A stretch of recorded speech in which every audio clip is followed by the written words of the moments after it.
boys and girls. This is your old pal, Stinky Whistleteeth. This is a song about a whale. No! This is a song about being happy. That's right. It's the Happy, Happy, Joy, Joy song.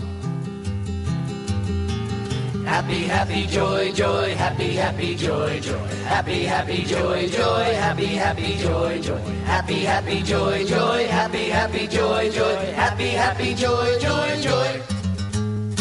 I don't think you're happy enough. That's right. I'll teach you to be happy. I'll teach your grandmother to suck eggs. Now, boys and girls, let's try it again. Happy, happy, joy, joy, happy, happy, joy, joy. Happy, happy, joy, joy, happy, happy, joy, joy. Happy, happy, joy, joy, happy, happy, joy, joy. Happy, happy, joy, joy, joy. If and you ain't the granddaddy of all liars, the little critters of nature, they don't know that they're ugly. That's very funny. A fly marrying a bumblebee. I told you I'd shoot, but you didn't believe me. Why didn't you believe me? Happy, happy, joy, joy, happy, happy, joy, joy. Happy, happy, joy, joy, happy, happy, joy, joy. Happy, happy, joy, joy, happy, happy, joy, joy. Happy, happy, happy, happy, happy, happy, happy, happy, happy, happy, joy, joy, joy.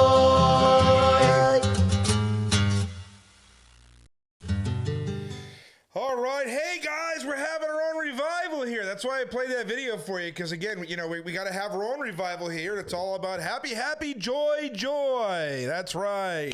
Yeah, you know, feelings and emotions and, you know, God, live your best life now and just be happy, right? I mean, that's what the revival's all about nowadays.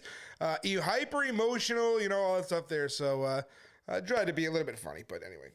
So I haven't done a video like this in a long time, and you know, I actually didn't really plan on it at first, you know, because initially, you know, the reason I want to do this is because a local reporter had messaged me the other day, and he said, hey, you know, I'm getting these messages. Have you ever heard of a blog called Slowly Boiled Frog? And I said, oh yes, I know that blog well. I don't know the guy that runs it personally, but again, he's just one of those guys that has never met me, doesn't know me or my family. However, he seems to think he's an expert, but he took his blog down because he's triggered over apparently all the hate speech and whatever. So he said, you know, I'm getting all these things here, and you know, he had gotten some information from some folks, I guess, I don't know, and you know, I had sent him a police report from somebody who, again, all kinds of crazy stuff. You know, he was getting, hey, is it true that you have fraud charges and convictions all over? And I'm like, no, I don't have any convictions. I didn't commit any crime. And I handed him a police report because I knew the source of that, to really show that the woman who said that was a whack job whose own police said that they believe she's mentally ill. So, so, you know, this way I figured, you know, those kind of things over the years, and there's been some doozies you guys haven't heard about, and everything, you know, I want to go through all of these different things, you know, good, bad, ugly, and different, and just kind of answer some of these things, you know, based upon some of the accusations, some of the, I mean, and I'm talking some of the crazy, you know, crazy stuff, you know, that was charged. But before I get in, I want to back up a little bit because I want you guys to know how we got to where we are today. Because none of this was planned. This kind of all happened by accident, okay? You know, I am divorced and remarried, a man that I've married for, you know, well over a decade, and but I was divorced prior to that. And you know, and look, I'm just gonna be straight up. And if you have a problem with that, well, well, then you know what? I don't know what to tell you. But my first marriage was absolutely horrid. I didn't want to get married to begin with. You know, we got married. The day we got married, I was saying to my brother-in-law, I said, I don't want to do this because I knew something didn't feel right.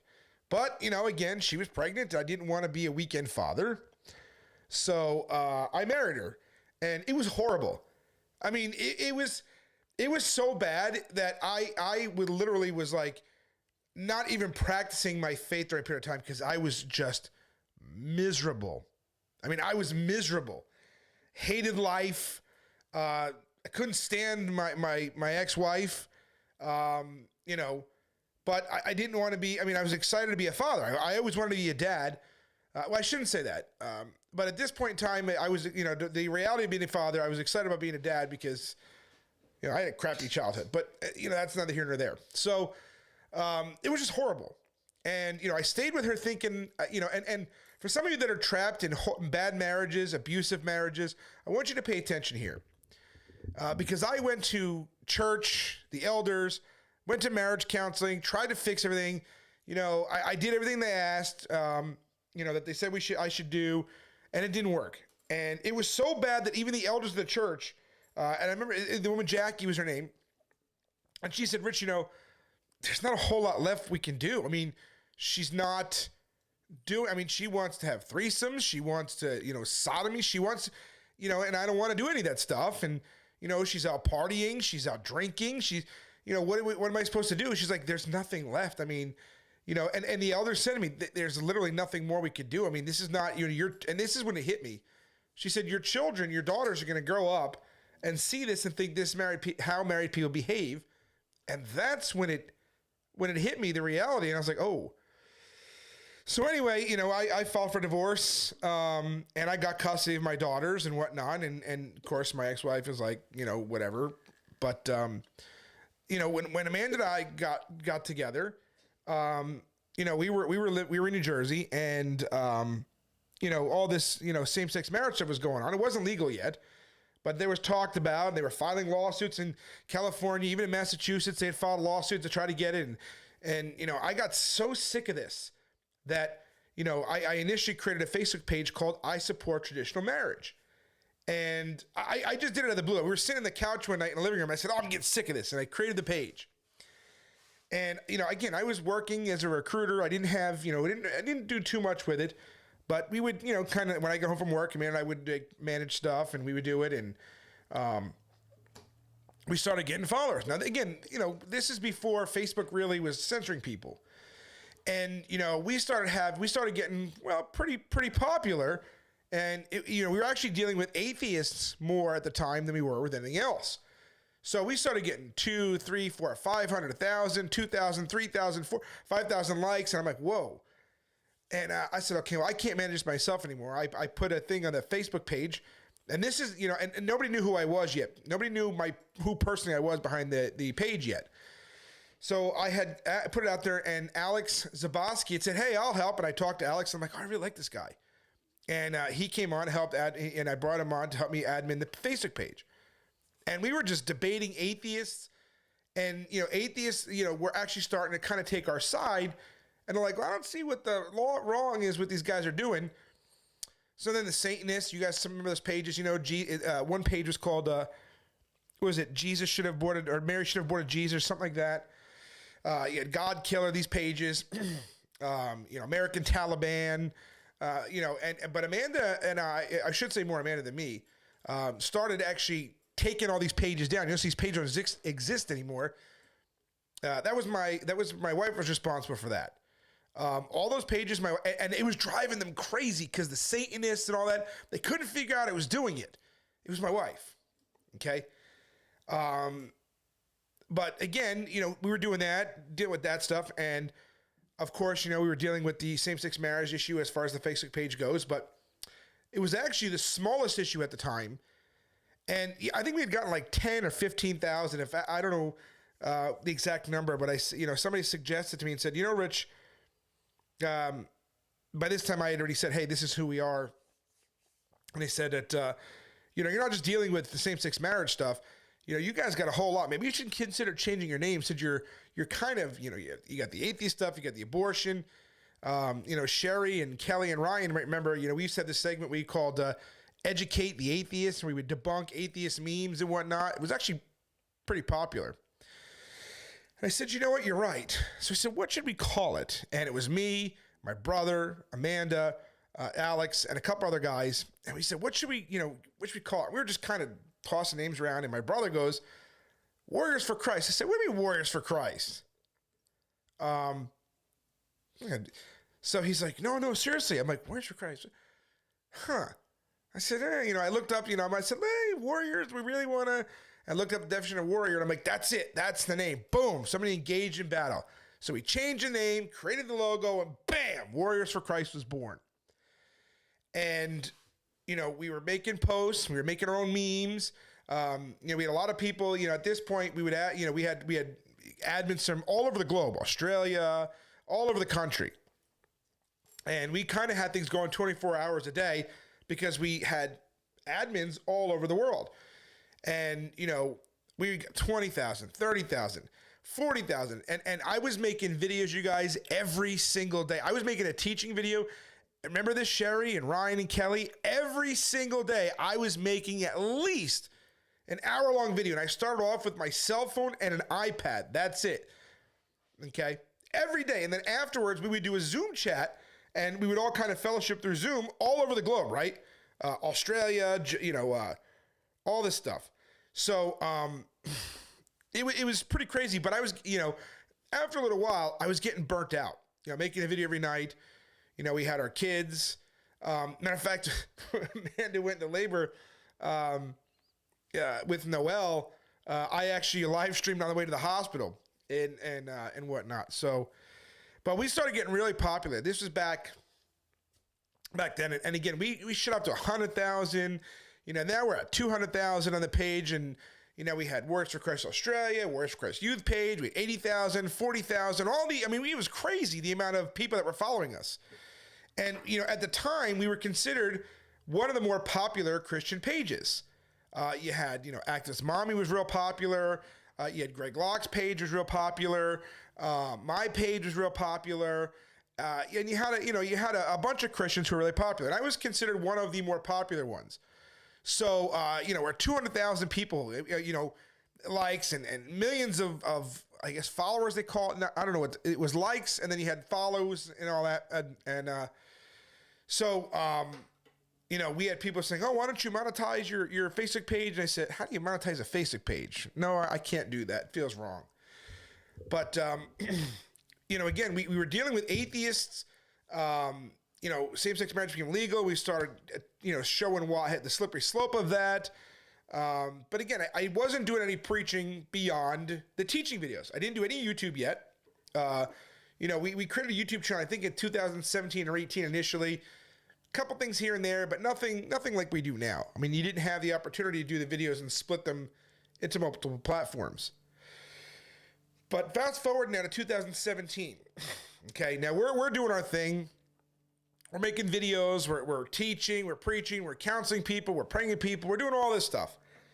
2017 comes in Pride, and, Facebook had at the time an emoji. It was a pride emoji instead of the like button. And I made a Facebook post, and I said, if you post your pride emoji on our page, we're going to ban you. Just that. Didn't think much of it, to be honest. But boy, this is really where things went skyrocketed for us. The LGBT went absolutely bonkers. The Friendly Atheist did an article about me, and it was insane. And it became kind of like a running joke. Everybody wanted to come on there and flood the Facebook page with the rainbow pride emoji, and we would ban. We must have had 30 or 40 people adminning the page 24 hours to keep banning and shutting them down. And it became, Sherry, you remember, and it became like a little thing, like they were going, man, it was how fast can they ban us? So we banned over 1 million people. 1 million people, okay? And we were getting death threats left and right. I was stupid at the time, and I had our address on the page. So they sent feces to my house. They sent glitter bombs, which Amanda actually got a kick out of those. We had people come to my house threatening to put a bullet in my head. We had a pedophile show up at my house. And it's funny because we actually had him locked up. U.S. Marshals got him. And his daughter's like, I'm telling everybody. I'm like, please do. I have no problem being known as that ministry that locks up pedophiles, not encourages them or has them here. So, yeah, please do. And, they went out of their minds. So we said, you know what? Let's take the screenshots and let's make a video out of them. Let's put them in a video or not video. That was later on. we started saying, let's take screenshots and reposting them to show how hateful these people are. We were one of the first ones to ever start doing that. The LGBT groups, when they sent us messages, and we were flooded with them. So the page became, kill yourself, die. That's what they were saying to us. And we sort of reposting. And, Facebook got involved at that point, and that was it. So Pride Month is over. A couple months after that, things kind of died down because most of the LGBT was banned. George Takei, if you go on, George Takei mentioned us, and you sent another legion of trolls. But it was because of that, the death threats we received, the feces coming to my house, all those things there, that I got a phone call, or, I got an email from a guy named Sam Smith over at Christian Post. And he said, hey, I heard about what's going on with you, and I wanted to talk to you about it. I said, sure. And that was my very first interview. The first time I ever did an interview was with Christian Post. And I became, I guess, well known at that point outside of Facebook. Like, Christians started rallying around me like crazy. Now we said, okay, now we see what this is for what it is. How evil we realize that they actually do want to kill us. Like, if they can get away with it, they absolutely would. So, we 220, I think we finally hit 226,000 before the altar we pulled that one page. So 2018 comes around, and, all of a sudden, I got a Facebook liaison, and I asked her in April, I said, are you going to do the pride emoji? And they said, no, it caused way too many problems last year because you get AFA, Christian Post. They were all reaching out to Facebook trying to find out what's going on here, sending them screenshots of the death threats. Like, hey, you're not banning these. What's going on here? So it's because of our ministry that they stopped doing the pride emoji. Now, I know we're going to have my stalkers say, RichPenkoski said, it's true. The people that were with us back then can tell you 150%, it's 100% true. And in April, I posted, I said, Facebook will not have the pride emoji this year because of Words for Christ. And people are like, oh, no, you didn't do that. And then come June, they Facebook and said, we're not doing a pride emoji. It caused many issues, with the death threats, blah, blah, blah. And they stopped doing it. What?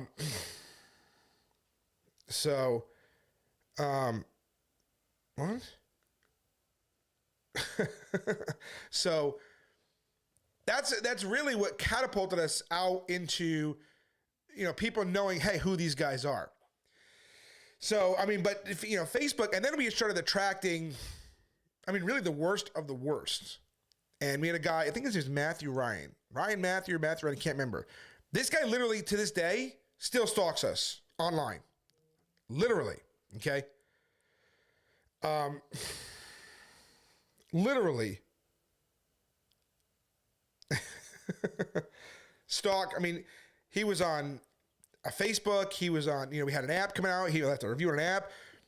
He said he had a family member that worked for Facebook, and, and every time he showed up within 30 minutes, we would get banned. We actually cataloged this, timestamped it, and literally gave an entire file to Steve Jordahl from AFA.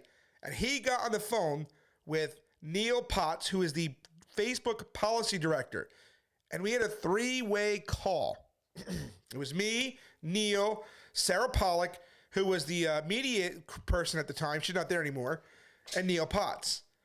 And we were just talking about all of this, And, Neil Potts, this is, they had banned our page, and they reinstated all the ones except for the 226,000 person page. We had gone, hey, why is it that we showed screenshots that we got banned for? Gave us of Matthew Ryan. Matthew Ryan got banned for a long time on Facebook for it. And then as soon as he came, but he still comes on our stuff, and he still, runs his mouth, and he, oh, Rich this, Rich that, we're watching you, blah, blah. And that's really where it started. I'm going to name some names here in this video, and I don't care. Then we attracted the attention of some wacko loon who calls himself Mark Ryan. That's not his real name. This guy just hates Christians, and we started attracting these LGBT crazies. Well, then, of course, Greg Locke. I met Greg Locke, and, I didn't, I actually liked Greg Locke until I met him. I met him in Washington, D.C. At Planned Parenthood, and I said, And what made me realize something was wrong with Greg Locke at first was he was upset that there wasn't a huge crowd standing against him in front of the Planned Parenthood. He had paid for security. He had done that. And I said, what are you doing after this? He said, I'm going back home. I said, so you wasted all this money to come here for one day just to make a video and go home? That was it. So I was like, okay. Well, anyway, the whole divorce thing happened. And of course, people came to me and they said that, asked me if I knew what was going on. I said no, and asked me if I'd help Melissa. I said, of course, and I got hit by a car, got my lawsuit money and all that.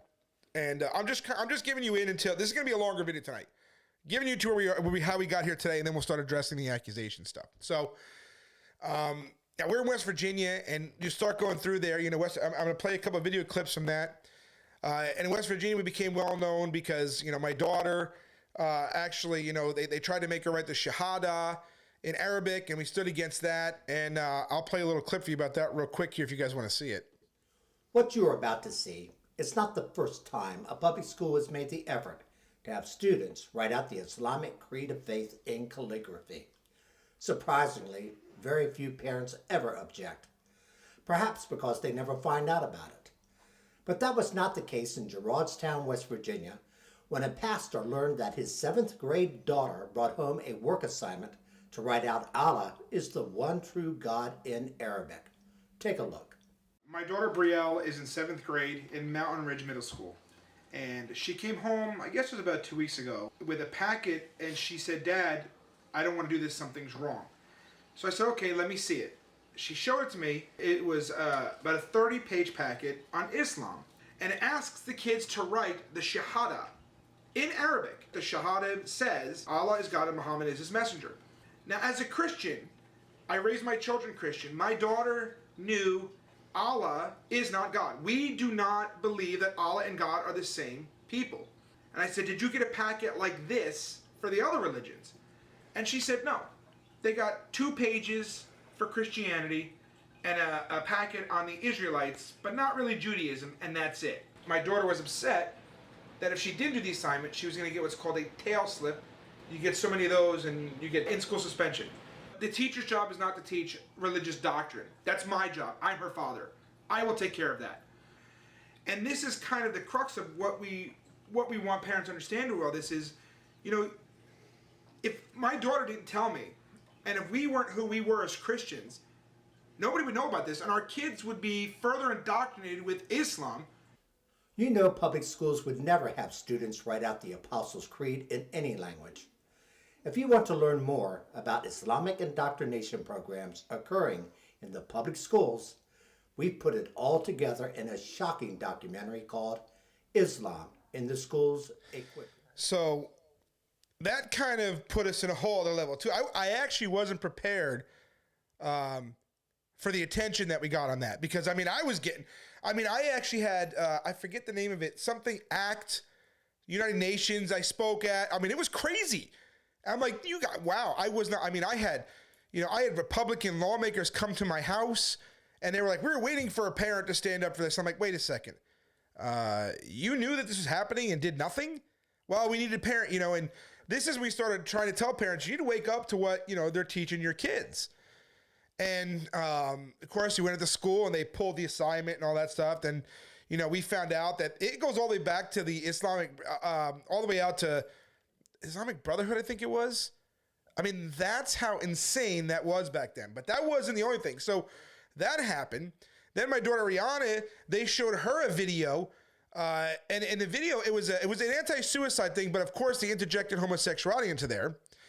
And in the video, they showed two boys sitting in bed, laying in bed together with their shirts off, and their dad walks in. So you know what they did. And then, they were showing pictures of, like fake penises in the lockers. And I said, whoa. And my daughter said, the teacher said not to tell your parents. Well, my kids know that if they go to school and a teacher says not to tell their parents, they're going to tell their parents. And we raised, and of course you can look all that stuff up online. Daily Wire actually did a whole thing on that. So now we started getting immediate attention. And I started becoming, more well known as an activist. And even though I had, again, at this point, I still wasn't going out in the street yet. But we stood up against the Islamic stuff. We stood up against, the sexualizing of, and this is back then. It was subtle, but it was back then. So we started getting this attention to, hey, these guys are, starting to speak up about this stuff. I didn't let the schools intimidate me. I called them up and I'd yell at them. I didn't care. So, then all of a sudden, we're like, okay, listen, we put it out there publicly and said, we think God is telling us to move on, but we don't know where to go. We're praying about it, and we took about 6 months. And the whole thing happened to Greg Locke, and people in his church were like, oh, did you ever, or that used to go to his church, you ever think about coming to Tennessee? And I'm like, no. I said, why would I go to Tennessee? You don't need me in Tennessee. It's Tennessee. It's a Bible Belt. You have lots of churches there. And I remember it was Arlene Greer specifically. She said, we have lots of churches here. We have lots of bad churches here. And I was like, I don't know. And my wife, I don't know exactly what happened to Amanda, but she got confirmation. She said, Rich, I think we should move to Tennessee. And I said, all right. We started looking kind of in the middle area of Tennessee. And we couldn't find a house we were looking for. Okay.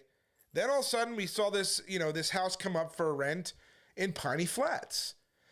And I showed Amanda, the listing, and she's looking at it, and she starts emailing the realtor.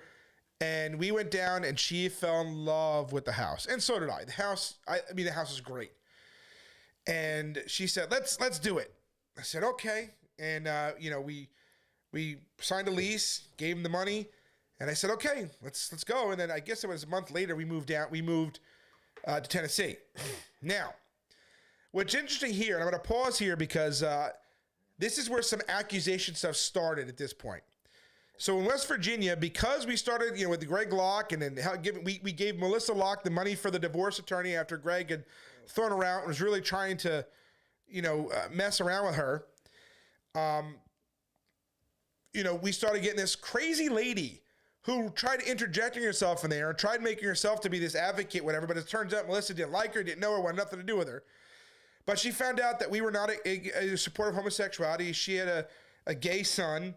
And she started coming at me and my wife like crazy. She found out that I had got arrested 20 years, or at the time it wasn't 20 years, but now it is. And she started saying, oh my gosh, RichPenkoski's a fraud, he's a fraud, he's a fraud. Look at that fraud in all these states, blah, blah, blah, blah. And yes, I was arrested for a charge called organized fraud. That is true. But what she didn't tell anybody was that it wasn't a conviction.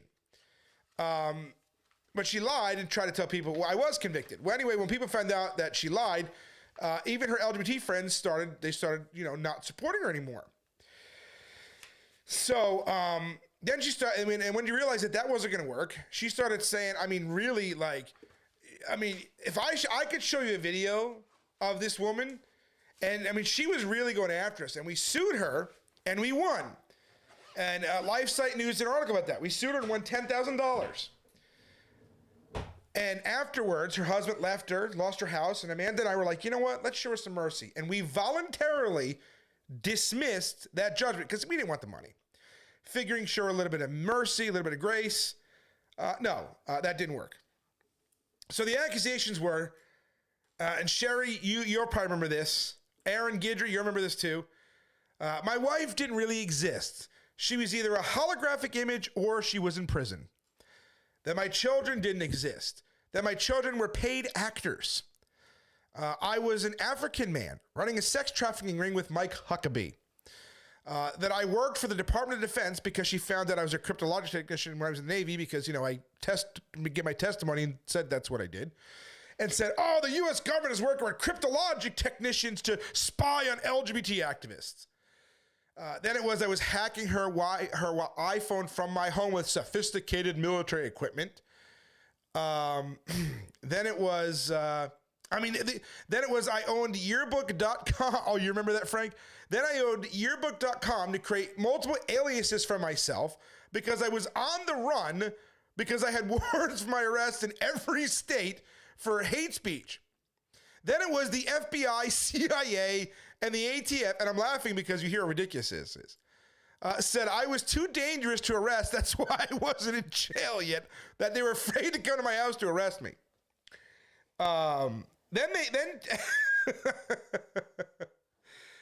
she doxed my retired father cop because we have the same name. And then she tried saying, because, it was organized fraud, but it was like one arrest, but it was different, different things at the time, all in one arrest. Try to make it look like I was arrested like 800 times. I mean, it was ludicrous what she was saying. Then she found out that I had got arrested in Fairfield, New Jersey back in 2013. Again, it was a lesbian's parents that lied, and that case was dismissed. And I'll bring that up now because you'll notice that my current slanderers, they like to bring that up, but they don't tell you that it's dismissed. They like to mislead people on purpose. So I'm going to show you, and I showed this once before, to prove, I can literally prove that I should have been arrested. So let me just fold this in half. Make sure here. So, because I don't want you guys, don't need to put my social security number online here. So they gave me the Live Inc. warrant, and even here it said probable cause. You see that, right? Is not found. And then, in the court itself, probable cause is found. They literally faked the document. And I say this just for this reason. So, it was dismissed because I actually filed a lawsuit against the police for a wrongful arrest. And all that there. So it was dismissed. It was dismissed rather quickly with that. So, there was no plea deal. It was dismissed. So anybody that says otherwise is a liar. And that's the paperwork to prove why it was dismissed, because I should have never been arrested to begin with. So, so again, they mislead people because you got to remember, LGBT folks, they don't care about the ultimate outcome. They just want the ability to say this person was arrested. Because you got to remember, in America, to the left and liberals, we're not innocent until proven guilty. We're guilty until we prove our innocence now. They have it backwards. So, I can't even, maybe Amanda can enlighten me because there's so much more. I mean, this woman would do 2 and 3 and 4-hour videos about me every single night. And she finally did one last video, and she made all these weird names and the craziest thing ever. And none of it is true. She created this little blog and put, whatever, in the arrest records, kind of like what the current stalkers of mine do. But she didn't give the context or the dismissal, thinking and hoping that people would buy it. It didn't work. And it still doesn't work. And she still we know for a fact that she still follows me and my family to this day. Rolling around in her basement floor saying, we own yearbook.com. Yeah. So we started learning quickly. There are some really crazy, and you're talking about reprobate.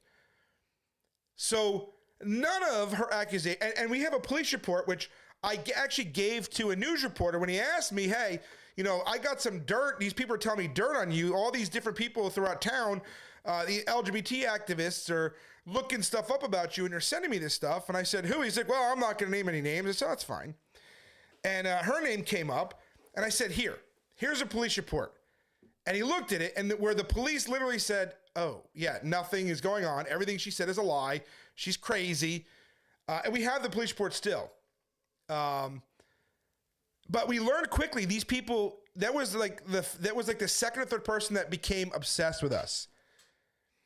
To the point where it's now 7 years later, and she's still obsessed. We sued her, we won, we dropped it, thinking that we would, show her some mercy. But no, what this wicked devil did was, went to court and tried to, she petitioned the court to have her lawyer's fees paid since I dropped the lawsuit and dropped the judgment, saying that, she deserves to be paid since I let it go, and the judge agreed. Well, I wasn't going to win a dime. So I filed bankruptcy for that, because I wasn't paying that woman anything for what she did to me and my family.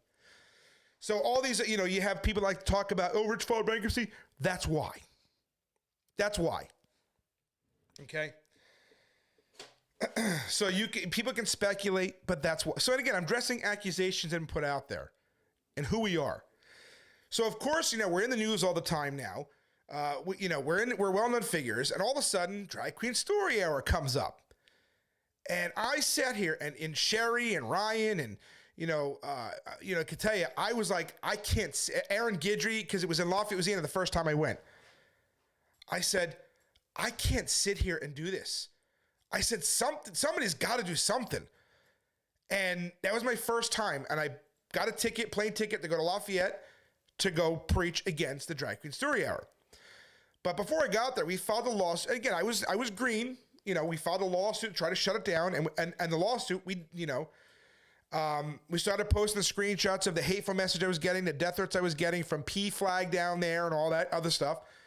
Well, I get in the plane, I get down there, and I get a phone call from the sheriff. And he says, hey, Rich, because I had talked to him before I was coming. And he says, hey, Rich, you don't have to come. I'm like, I'm already here. He goes, oh, well, it's canceled.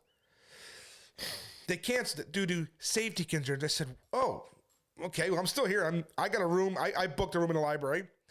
And I'm still going to go, and whatever the Lord leads me to do, that's what's going to happen. So I'm down there in Lafayette, Louisiana, and we shut that one down. That was the first she was canceled. We couldn't believe it. And the local news asked me to come in for an interview. I said, sure. And I had printouts of the screenshots of the death threats that I was getting. So I went in there and I showed it to them. And if you go on the news article, it's still online. If you put Lafayette, Louisiana, Worse for Christ, I think it's KV, whatever it is. You can look it up. It's still there. And they actually showed on the news broadcast tonight and their report, they actually showed pictures of the death threats that we got from that group. Now, they claim they got death threats too, but they never actually provided any proof of that. Which is funny because we seem to think that they keep claiming that they're getting harassed, they're getting threats, but whenever police investigate or whenever asked to prove it, they can never produce any evidence. We can, and you guys, when you get it, you produce the evidence when you get threatened or harassed. But those group, they never did. So anyway, we go down there and we rented a room and we go in the room, and of course all these LGBT activists are there with cameras waiting for me and they're following us around. And the library actually told us that we are not allowed to preach in the library. We weren't even preaching. We were sitting in front of the elevators talking. It was a group of us. And the library manager said we were proselytizing. I'm like, we're just sitting here talking. You're not allowed to mention scripture. She said, no. I said, okay, we'll see. So anyway, we go up to the room that we had booked in the, and we're on one side and all these LGBT drag queen folks were on the other. And I said, okay, God, what do you want me to do? And he just said, just talk to him. So I sat down, and the video's on their YouTube, by the way. You can see it. And I was streaming it, and people are like, how are you not throwing a chair at these people? Because they were so vitriolic and disgusting. But anyway, we went back and forth with them, and I hammered them with truth, with scripture, with logic and reason. At the end of it, there was only one homosexual that whole time. And he actually, at the end, came up to me and said, I'm not with these people. They dragged me into this. He said, I'm not with them. I don't agree with them. And I said, that's fine. I said, look, I appreciate that. And I said, listen, I don't want anything bad to happen to you. That's why we do this. But I said, if you try this again, I'm going to be back. So now we had the reputation as we showed up. We caused this big stir down there. We canceled it. I get a phone call right up to that from a church in Mobile, Alabama called Luke 418 Fellowship. And it was a guy named Mel. He says, hey, I heard about what happened in Lafayette. Can you come here and help us? I said, what's going on? He says, we have a drag queen story happening down here. I said, yeah. He says, we want to shut it down. I said, okay.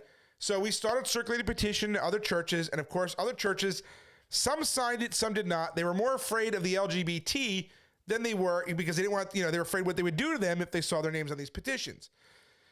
So I said, I'm going down there. So we went down there. This is my second time. And the guy Mel picked me up at the airport. And the first thing I said, let's go to the library director's office. And we went to his office and I surprised him and I shocked him. And he's like, oh, I can't free speech. I said, well, you know what? These people are violent. Here's pictures of the death threats, the threats of physical violence. He's like, well, we're monitoring it closely, blah, blah, blah. I said, okay, well, I'm just letting you know. So the next day was the event. We go there. And I was kind of teasing them because they were all there waiting for me. And we drove past and they were ran and following. It was funny. And anyway, the cops made to switch sides, and I'm out there, and I'm live streaming, and of course they're there. Oh, you're this, you're that, blah blah blah blah blah blah blah blah. And I'm laughing, I'm preaching at him, and all of a sudden I see this group of guys come out of the library wearing the preaching jackets, the shirts, bullhorn. I'm like, what is that? Who are these guys? And that's when I met Gabe Olivier and Keith Dalton and, you know, Daniel Rusk and a couple other guys. And I'm like, wow. So they came out, the cops kicked them out of the library, and they came and stood with us. And we all preached together. We had 2 people removed from the event for violence, threatening violence. And then we went out to dinner that night. And I said, what is all this? I want all of this. I want the gear. I want the shirts. I want where is this? Where'd you get it from? I want it all. They told me, shirts at speak.com. I said, great. Bullhorn, what is it called? Thunder Power 1200. Got it. I said, what can I do for you guys? And they said, nothing. I said, no, seriously, I have some money. I won a lawsuit. What can I do to help you? Please, I want to help. I saw their cell phones were busted, at least one guy, and I bought him a new iPhone 10. That's how far back this was. You know, I bought him the voice recorders because I needed that in case the camera fails. They have a voice backup. I got gay, you know, and I love to do it, by the way, because these guys were great. And, you know, all of a sudden, you know, Brian Peden, Gabe Olivier, every time I go to Dragon Story Hour, I'd say, hey, you guys want to come? And they said yes. And I would pay for everything because I could. And we started traveling the country together, preaching the drag stories, and we were shutting them down. But anyway, back to Mobile real quick, not to get too far ahead. So after the drag queen event is over, I go to the library director and I showed him the screenshot where the person who runs the Rainbow Renegades down there literally said, go punch him in the face. I showed it to him. He said, that's it. After all this, there's people being removed for threats of violence. You know, cops had to remove them their property. We're never having this here again. So I said, praise God. I went to Pastor Wolf. That was his name at the time. And I said, Pastor Wolf, I got some good news. He goes, what's that? I said, you will not be having Drag Queen Story Hour here anymore. And he said, can you and Stacy Mitchell, can you guys come to church Sunday? I said, absolutely, Pastor. And we sat down there, and Pastor stood up in front of his church, and he says, I got some really good news. And he's saying his whole church, he's got several hundred people there. And he says, praise God, there'll be no more Drag Queen Story Hour in the library. It will never happen in the library again. The people cheered and they clapped. They were like, praise God. And he said, but. And I said, but? Because I'm sitting in the seat. I'm like, what do you mean, but? There's no buts. and he goes, but there was a lot of you that were murmuring and complaining about what these guys were saying. And again, nothing we said was wrong. Pervert, wicked, you know, groomer, these kinds of things.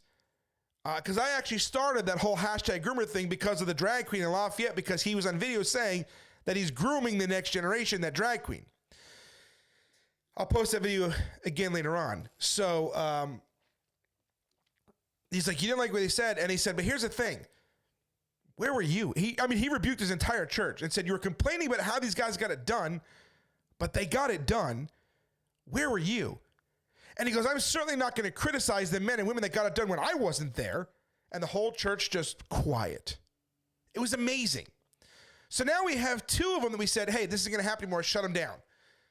Now all of a sudden, things started progressing and people started knowing.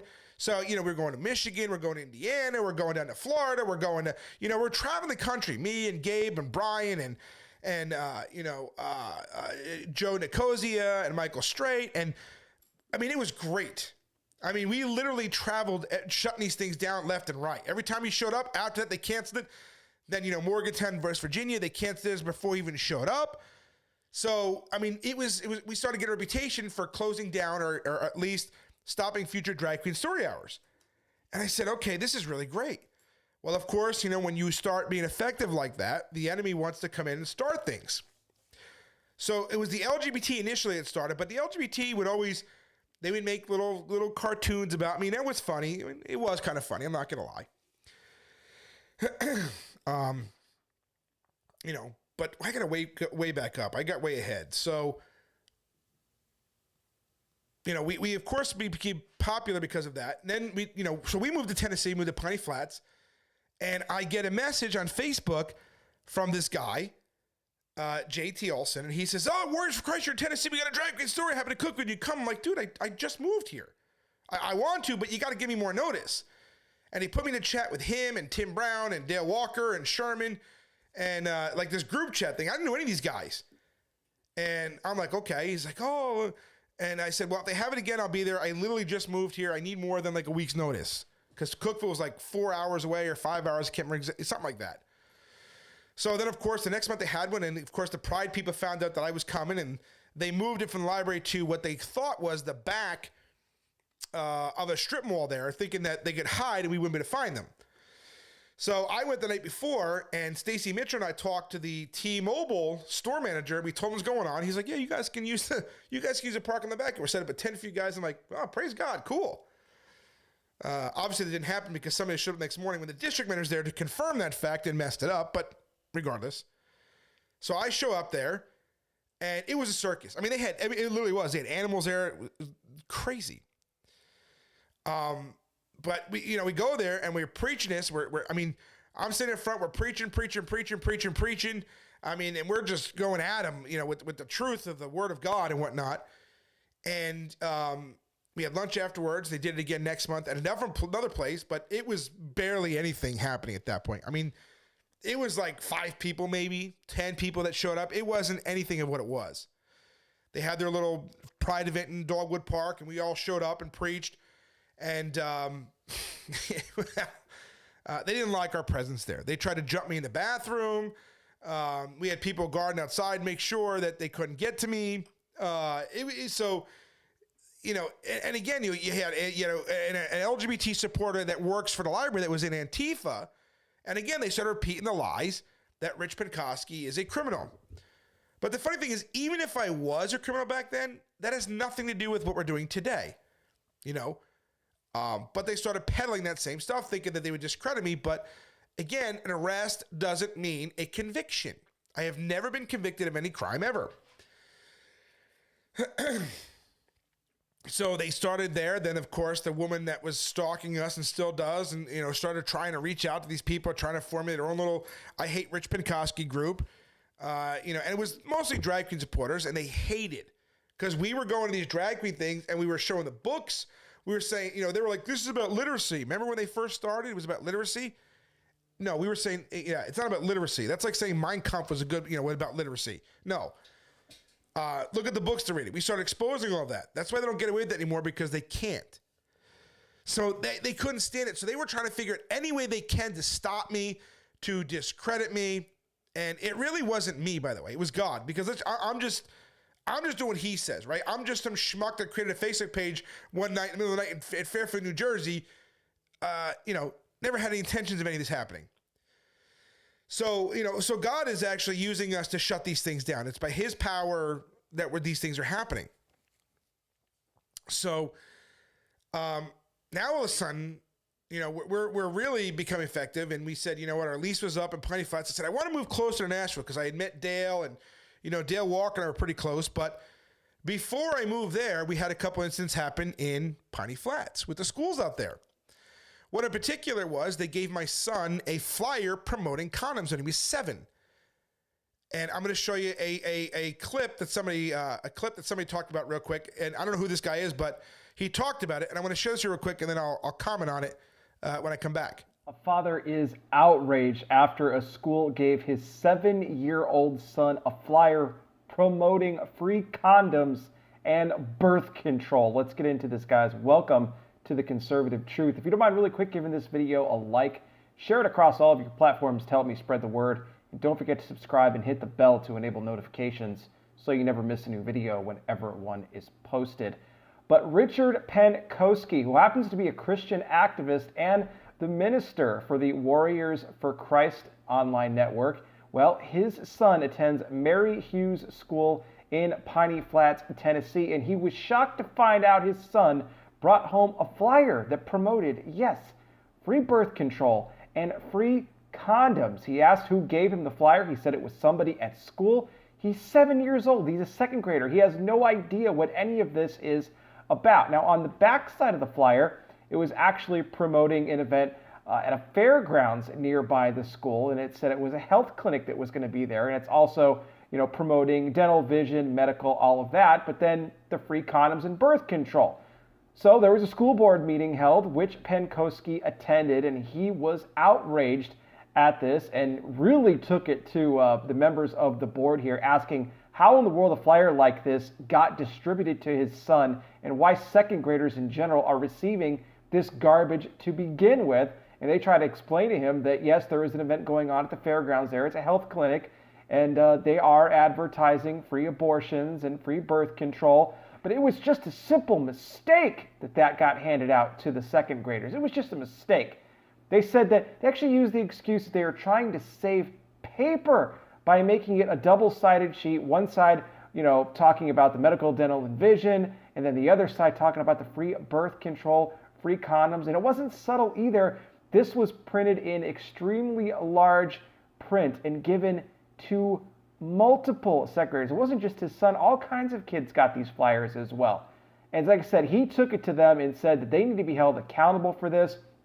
They didn't even invite any pastors to this meeting, and usually some of them are present for this as well. One he actually invited to come down personally himself, drove 4 hours just to attend this meeting, and said this is pure garbage. He said that he almost had to explain to his son what sex was way before he thought that he was even ready for it. And this just goes to show you that, especially this is what this pastor said, Tennessee is a fairly conservative state. It's controlled by most Republicans in all chambers of Congress there. But still, it doesn't mean that we can just sit back and do nothing. Parents need to be aware of what their kids are being given in public schools, because they are going to try to push and push and push. You got to remember, these are godless, secular schools. They care nothing about you being a Christian. They are going to indoctrinate your kids whether you want them to or you don't. It doesn't matter if they go to a public school in Tennessee or if they go to a public school in California. The same agenda is driven all across the country. And I agree with Penkoski, what he said. This is a fight that the schools want. It's a fight that they're going to get. He's not going to stand for it. And I'm hoping that other parents out there aren't going to stand for this either. We're in the last days. Jesus Christ is coming back soon, guys. Let me know your thoughts in the comments section. Thank you so much for watching. I really do appreciate it. I'll be back with more. So if you want to hear what I had to say, I found my thing. Here's what I said at the school board meeting. IUDs, pills, and more. This is the flyer right here. Look at this flyer. Number one, the first thing I jumped at is, what is more exactly, and why is this given to a 7-year-old? Since when is it the school's job to give information to my child about birth control? When did the public schools decide they could teach my child issues regarding morality and sex? Now, I know the liberals on this council specifically will say something like, schools teach reproduction. And you're right. And you're right. They do teach biological facts in regards to reproduction.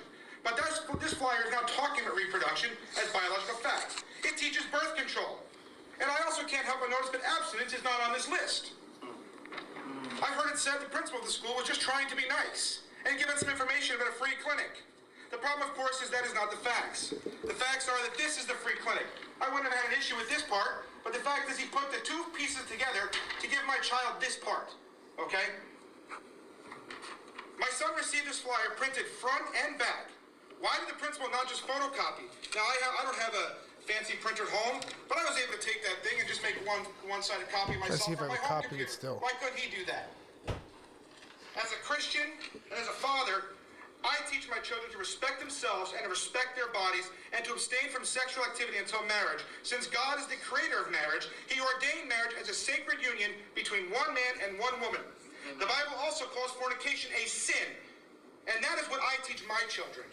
The public schools, and more specific, think they have the right to usurp my authority as their father. By giving my 7-year-old son this flyer, the school almost forced me to talk about sex and sexuality with my 7-year-old son. This school does not have that right.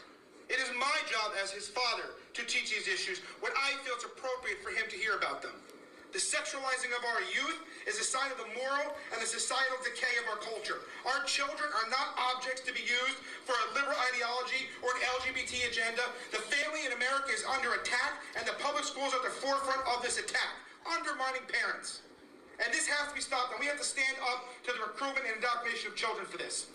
The Bible tells us in Matthew chapter 18, verse 6, but whoever causes one of these little ones to believe in me to stumble, it would be better for him to have a heavy millstone hung around his neck and be drowned in the depth of the sea. It is not the school's job, again, to teach moral lessons. It is not the school's job to teach our children religion. And that's exactly what we see happening. I stood up at this podium a few months ago in regards to the textbooks that this board was trying to push, that teach Allah and God the same being. And there were a few members of this board who ignored us who talked about this. But these schools are not qualified to teach religion. And I want to give you just one example real quick on this subject. Thank you very much. That was 3 years ago when I said those things. That was 3 years ago. And look where we are today. If you read the news articles, go put RichPenkoski condom flyer in there. You know, you'll see Daily Wire did it. I mean, what's it called? The Daily Mail. They all did this story on this. And the one thing that you guys understand is parents were upset with us because they said, well, if the school's not going to teach your kids, who is? And Amanda and I were just disgusted by this. And I'm like, you think it's appropriate to give a 7-year-old a flyer about at 7? If your kid needs a condom at 7, then you have failed as a parent. And we were vilified by other parents because not only did we stand against this, let me tell you the fruit of that. Because of that, Governor Lee himself of Tennessee reached out to me and gave me a guy and a staff. And Governor Lee went to Penny Schwinn, who was the Secretary of Education for Tennessee at the time, and made it so that schools in Tennessee, every school, can never do this again. That schools cannot talk about condoms and things like that to children. That, you know, no school's allowed to do this with the sexualization, all that stuff. Because of that, Governor Lee made a mandate to the entire state through all schools. And because of that, you know, every time I went to the Capitol after that, Governor Lee would say, "Oh, come on in, say hello." We met with his staff and everything else, and it was great. You know, and Governor Lee said, if RichPenkoski says he's going to do something, you bet he's going to do it. So we stood against that. Now, Tennessee was actually really, really fruitful for me as a Christian and as a ministry, because we developed a reputation for standing up against this stuff. And because we did, I got invited to testify in a House Judiciary Committee twice. And I'm going to play those for you. So the first one was, I believe the first one was I testified against Facebook for the censorship, because we at the time, you forget, you know, AFA have dubbed me the most censored Christians in America, because we had lost all of our Facebook pages, hundreds and hundreds of thousands of followers gone, YouTube demonetized, all these things.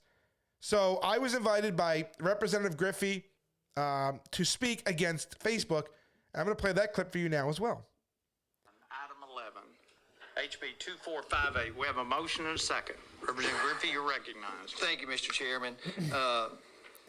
And committee members, House Bill 2458 is proposed to stop the Social Media Censorship Act. You know what? Let me see.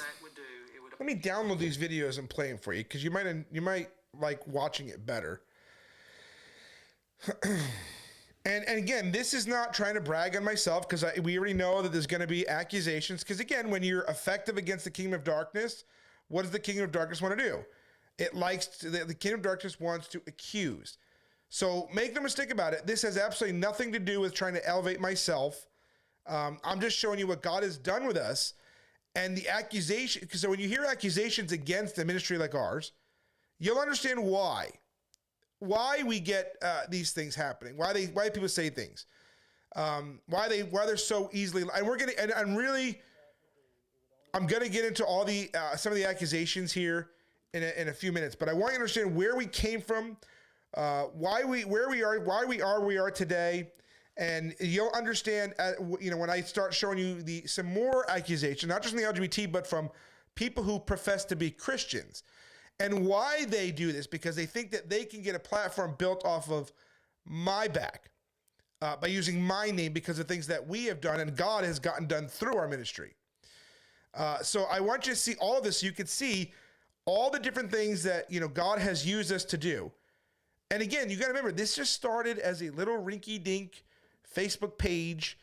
I Support Christian Marriage, how it started, and it really didn't expect anything to happen with it. I mean, it was just a Facebook page. I mean, whatever. Why is this not downloading?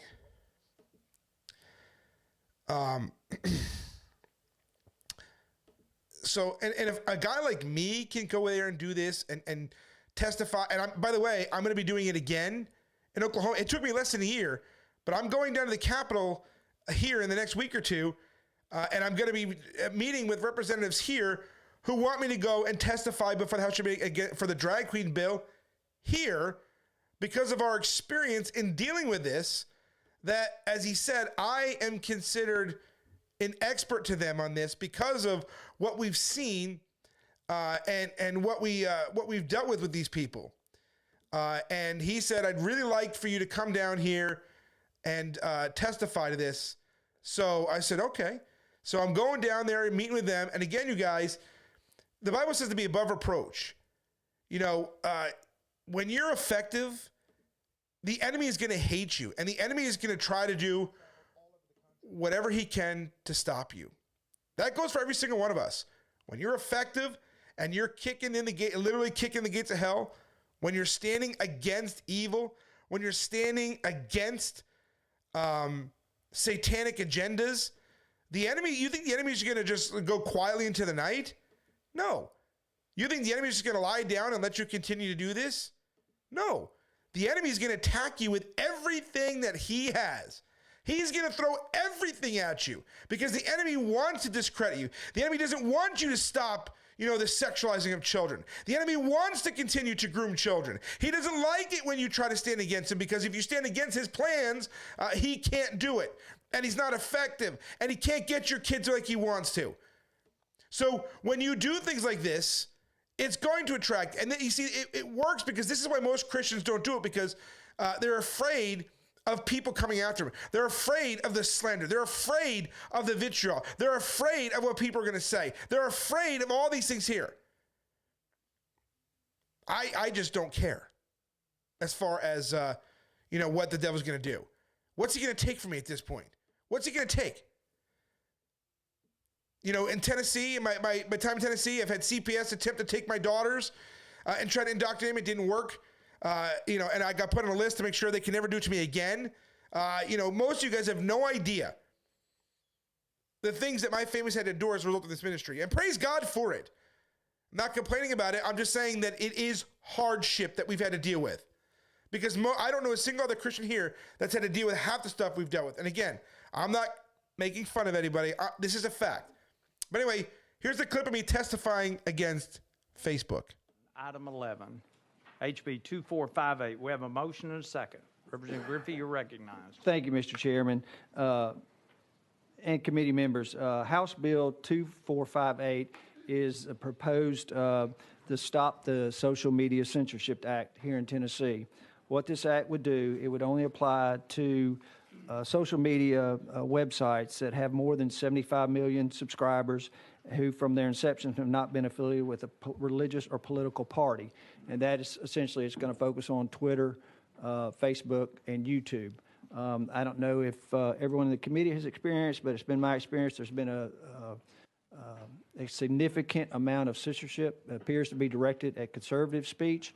What this bill would do is to simply prohibit an owner or operator of a social media website if they take such action that deletes or censors a user's religious speech or political speech, or uses algorithm to disfavor or censor a user's religious or political speech.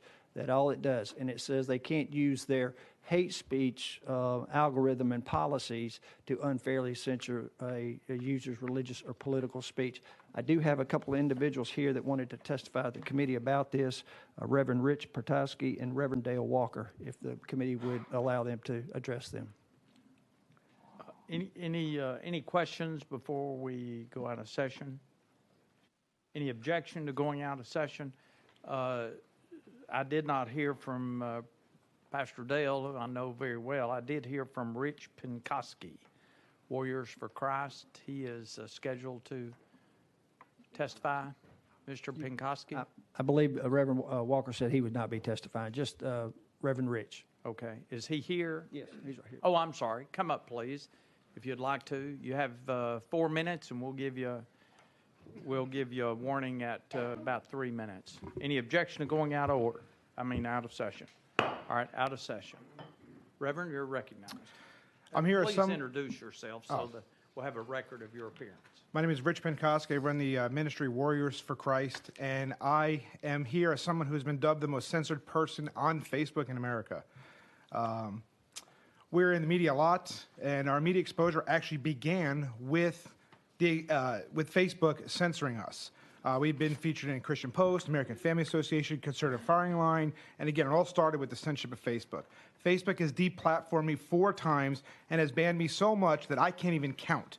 I've been banned for sharing things from Fox News. I've been banned for sharing photos of angels. I've even gotten banned for sharing my legally trademarked logo. The censorship has gotten so bad that Neil Potts himself, which is Facebook's policy director, got on the phone with myself and Steve Jordahl from American Family Association to try to answer why they've been censoring us. He could not provide one example of what Facebook calls hate speech, which has prompted me to ask who determines what hate speech is. So why do I bring this up today? It's because Facebook is a private company. And can Facebook do whatever it wants with its platform? Yes. But Facebook hides behind Section 230, which gives them immunity to civil penalty because they state they are not publishers. For those of you who don't know, Section 230 says online intermediaries that host or republish speech are protected against a range of laws that might otherwise be used to hold them legally responsible for what others say and do. Section 230 does not apply to Facebook because Facebook is acting as a publisher by censoring content they don't like. They allow people who support their ideology to say and do whatever they want. I receive comments daily on Facebook that I should kill myself, I should die, I should drink bleach. People post photos of weapons they want to use on me, needles, knives, guns, everything else. I can't even go out and preach anymore because I need SWAT teams, I need armed guards to protect me to exercise my First Amendment rights. So Facebook will censor me for sharing stuff that these people are saying to me, but they do nothing to those who are actually doing it. So is Facebook a platform or is Facebook a publisher? And if you want to know what they are, let's look at the definitions. A platform is a company or technology that enables communication and distribution of information. A good example of this is a phone company. When talking to a friend, certain words or ideas you communicate don't get censored or buzzed out. A platform is not responsible legally for the content that's posted. A publisher is a company or person that curates and distributes content. Mark Zuckerberg has said that is his responsibility. In 2015, an app startup called 6-3 sued Facebook in California, and Sonal Mehta, Facebook's attorney, said in court that Facebook is a publisher, not a platform like they say in public. Facebook cannot hide behind Section 230 and is a publisher, and that makes this a state issue.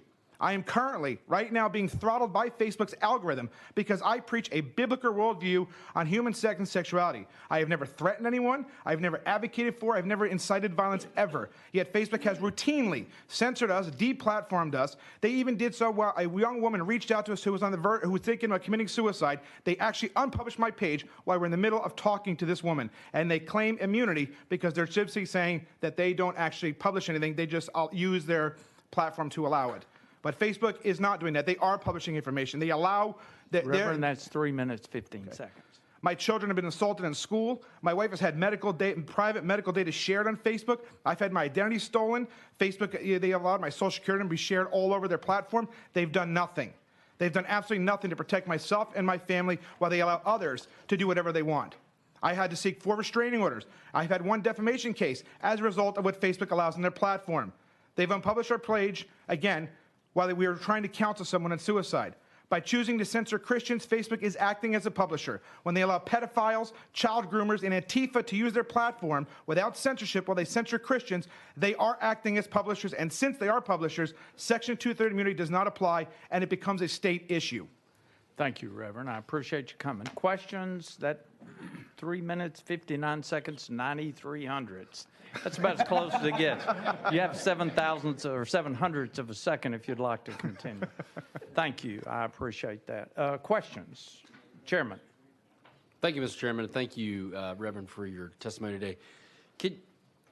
I'm sure, like the rest of the panel, I'm surprised to hear that you'd be taken down or I guess you use the deplatformed. Yes. Is that the correct word? While you were counseling a young woman who was considering suicide. Can you tell me more?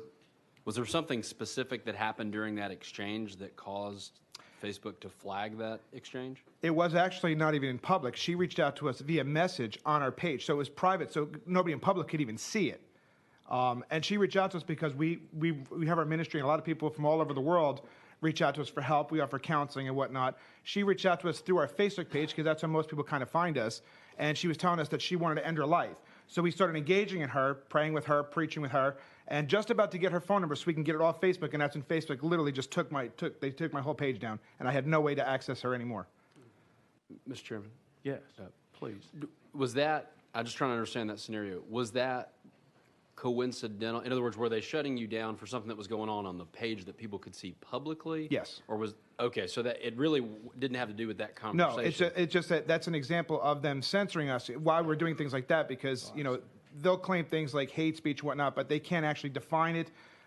Again, it's simply we preach a biblical worldview on certain social issues, and we do keep it biblical from our standpoint. But anytime you say anything against it, Facebook shuts it down, or they, like I said, they use algorithms to where they'll limit the distribution for content. And it just so happened that one of these instances, a woman did reach out to us. So my point of bringing that up is that Facebook is hurting people by doing things like that. I see. And do you mind sharing with us in that instance then, what was the claim by Facebook? What was going on the public facing side of your site or your page that required them to, in their mind, to shut you down? They actually could not answer the question. We have them on audio with Steve Jardal from American Family Association. He got a three-way phone call with Neil Potts, and he asked the very question, and they could not provide an answer. Anything else, Chairman? Okay. Other questions? All right. Anyone else? Anything else before we go back in session? Thank you. Thank you. All right. Back in session. Representative Griffey, questions for Representative Griffey. Chairman? Thank you, Mr. Chairman. I guess this question would be generally, and maybe Representative Griffey would know, and I know Facebook's not on trial here specifically, but is there anybody here that could speak to any of that? I mean, I think I'd just be curious to know. You're recognized. Mr. Chairman, I did have a lobbyist that represented his social media platforms. I don't see her here. Oh, there you go. Hey, do you want to address? No. They prefer not. They prefer not to address. No, I understand. Representative Griffey, here's my question. What are they going to say after that? The social media rep, lobbyist, no. And you hear that everybody laughed because they had nothing to say. So look at the data. That was 2020 is when I did that. Okay, 2020. I call them groomers and all that way back when. Okay. So that, and then this next one here, this testimony here, this is what ticked off even more so of LGBT in Tennessee and than anything else. And the next one is when I testified against the drag queens, because in Tennessee we actually went to a representative. And we actually handed him a bill. It was the Missouri bill, and we kind of just rewrote it for Tennessee and said, here. And he presented it because he wanted to shut it down. And the bill was very specific in its language in that it didn't say drag queens. It said anything that would appeal to the prurient interests of a child, which means basically anything that would make a child think sexual or anything like that. So we did it that way because he said, well, if the LGBT says they're not sexualizing children, they should be all for this bill. Well, they weren't. And here's my testimony to that. Yeah, my Rich Penkoski, and I run Warriors for Christ Ministries here in Tennessee. And where do you live? What jurisdiction? I'm in Middle Tennessee. I don't want to put where I live publicly. I understand. Okay, your time has begun. Thank you, sir. So I'm here obviously today to support the bill, mostly because I've traveled all over the country and I've been to more of these events than anybody else you're probably going to speak with. And I could tell you that these events specifically appeal to the prurient interest of children. And make no mistake about it, that's exactly what's taking place in these libraries. I have videos. I've been involved with the mass resistance folks. I've been involved in exposing pedophiles, convicted pedophiles that have been given access to children, prostitutes, drug dealers, drug addicts, all reading stories to children in the name of tolerance. I hear a lot of talk about this bill being about book burning and censorship, and I really believe that's a pretty far stretch. Because this bill is not anything about that. This bill is very specific in its intent, and it's very specific in its language. This bill is to prevent sexual material from being entered into libraries, especially material that would appeal to the prurient interests of children. Libraries would never allow photos And I've censored this. So you don't have to, I'm not going to show you what's actually, you asked about the photo, here it is. And I censored it so you can't see. Sir, Yeah. that wasn't brought to us before. Oh, okay. So if you please Yeah, put okay. that aside. Thank you. So in Putnam County specifically, a drag queen stood outside the library and exposed his genitalia to a child. That was actually brought to the attention of the library staff, the people that are supposed to have oversight, that we say they're doing their jobs. You know what they did about it? Absolutely nothing. Instead, they had another drag queen story hour and invited the same people back. So the people that we're saying have oversight are not doing their jobs, okay? This is happening across the country. This has not only happened here, but in Maryville, Tennessee, a library actually set up a table and display of sexual material with photographs of female genitalia on that table that were targeted to teenagers. And it wasn't until we got involved that they took it down. It's the same thing happened in Putnam County Library. They set up a display specifically targeting children with sexual material, and nobody did anything about it until we got involved. And I'm talking to myself, as Pastor Dale Walker from Tennessee Pastors Network. The librarians there are opposed to Christianity. They came out and made videos threatening me. They solicited groups from Louisiana that were in the news for making death threats against me. And the librarian got a slap on the wrist and a letter of admonition in her folder. That's it. If I was a Christian, I did that, I'd have been fired from that library. So the people that are supposed to be in charge to make sure this isn't happening are, again, not doing their jobs. Monday night, there was a violent storm that ripped through Tennessee. The tornadoes affected several counties. But the fact that it didn't affect every county, is it something we should simply ignore? Do we pretend it didn't happen? No. Maybe these events aren't happening in your libraries. And if they're not, praise God for that. But you know what? They are happening at libraries across the state. And if they're not happening in yours yet, make no mistake about it, they will. The people are supposed to have oversight. They in favor of these events. They work with these groups of people to bring them in. We've done FOIA requests all over the state, including Putnam. And the libraries there are the ones who advocate and bring these people in. How could you have oversight of a program that you are advocating for? Thank you for your comments, sir. Thank you. Does anyone else wish to speak? Okay, I see no one else. So we will go back into session. There are materials that have been supplied to me that are graphic, in that I would not feel comfortable distributing to the committee because there are graphic images, specifically of male genitalia, that were exposed at this library in the state of Tennessee. And so what I'm hearing from the TLA is that they've got a handle on this, and that activities like this are not allowed, or they're monitored and controlled. And I think that there is evidence to say that that's not the case. I've also heard multiple times that the TLA has told us that they already have control over this material. And in essence, several times I've been told how this is a censorship bill and it's so bad, and that I disagree with. But in essence, what the TLA is saying is that they've already taken that right of censorship for themselves. So the image that was not able to be shown here today because of some of the things that are shown is also not shown on network television. So there is a form of censorship that we utilize here in the United States that's commonly accepted. And so for us to say that this is some kind of egregious form of censorship that is novel is not accurate. There is justification for this legislation. Again, members of this committee are obviously going to make the decision for themselves, and that's fine.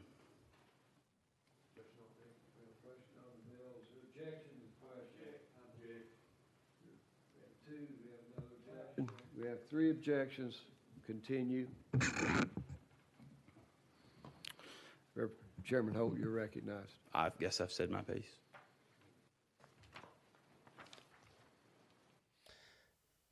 That whole thing, that guy, that Representative Holt, great guy, actually said after all this, he didn't run again because he was sick of the rhinos in Tennessee who killed that bill. Why? Because Representative Crawford told me when I went to his office, said, "What are you doing?" He said, "Well, some people have some family members that are LGBT, and we didn't want them to be offended." I said, "So you were elected to represent a certain group of people, and you chose the feelings of family members over your constituents." I said, "That's fine. So here's what I'm going to do, Representative Crawford. I know you own a trophy shop in Bristol, Tennessee. I also know where you go to church. So I'm going to go in front of your trophy shop, and I'm going to make sure your customers know that you killed a bill that would stop sexual material from being in libraries. And I'll make sure at your church, and obviously before church services start, I'll be out there and make sure that your brethren know what you did. He said, wait. What if we made it, so that if they have these events in libraries, we strip the library of their funding and we charge the Secretary of State to make sure that happens. And if he doesn't do it, then we strip him of his funding. And I said, okay, now you're talking. So we were quite and you look at again, that was also March 2020. That was also 3 years ago. You look at what I was talking about 3 years ago, and look where we are today. Was it God telling us it's going to happen? No, it's common sense based upon who the enemy is and what the enemy's doing. I didn't take a rocket science to figure out where we're going to wind up, and yet here we are. And by the way, I'd like to point out that I testified about the drag queen stuff 3 years before Matt Walsh did it. So let's just put that out there. So, again, when you're effective, it's going to incur the ire of people that want, because the Bible says that, these people that do these things to you, the accusations, the quarrels, the arguments, they do this because they are jealous. They are envious because this is what they want.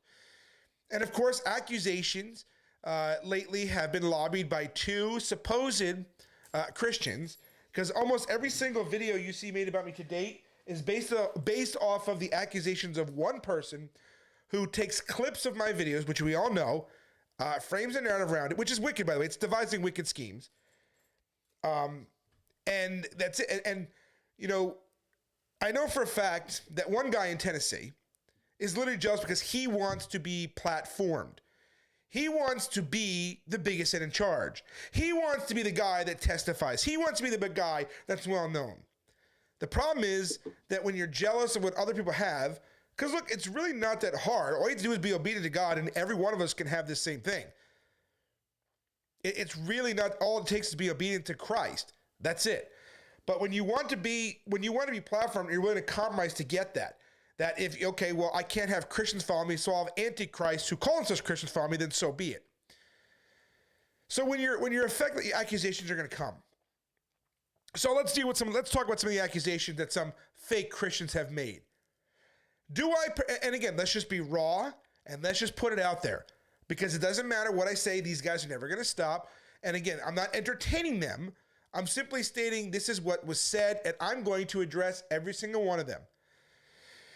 So you've heard J.T. Olson say things like, RichPenkoski is persecuting me. Am I persecuting him? No. This is a man who literally lies about people, who will attack me and anybody else, and then when we defend ourselves, claim that he's being persecuted. It's a tactic well known by the enemy, because what they do is they accuse you of doing what they do. And what they do is they never show the other side. They only show their audience what they want them to see and what they want them to believe. You'll notice he'll never show you the comments that he came on my page and bam, bam, bam, bam, all the accusations, and then I responded. You'll never see the videos where he lies through his wicked teeth. You'll see where he accidentally records everybody, does background checks on people, including myself, and then lies to try to make it look like I have a criminal history. Says he actually says that a devil does that stuff. So do I attack people using their past that they repented of? Of course not. Now, will I use somebody's past against them if their past is still their present? Absolutely. So if you were a scumbag back then, the only difference now is you're a scumbag for Christ, as you call, you want to call yourself for Christ. You're still a scumbag. You haven't repented. So your past is not your past. Your past is your present. There's a big difference.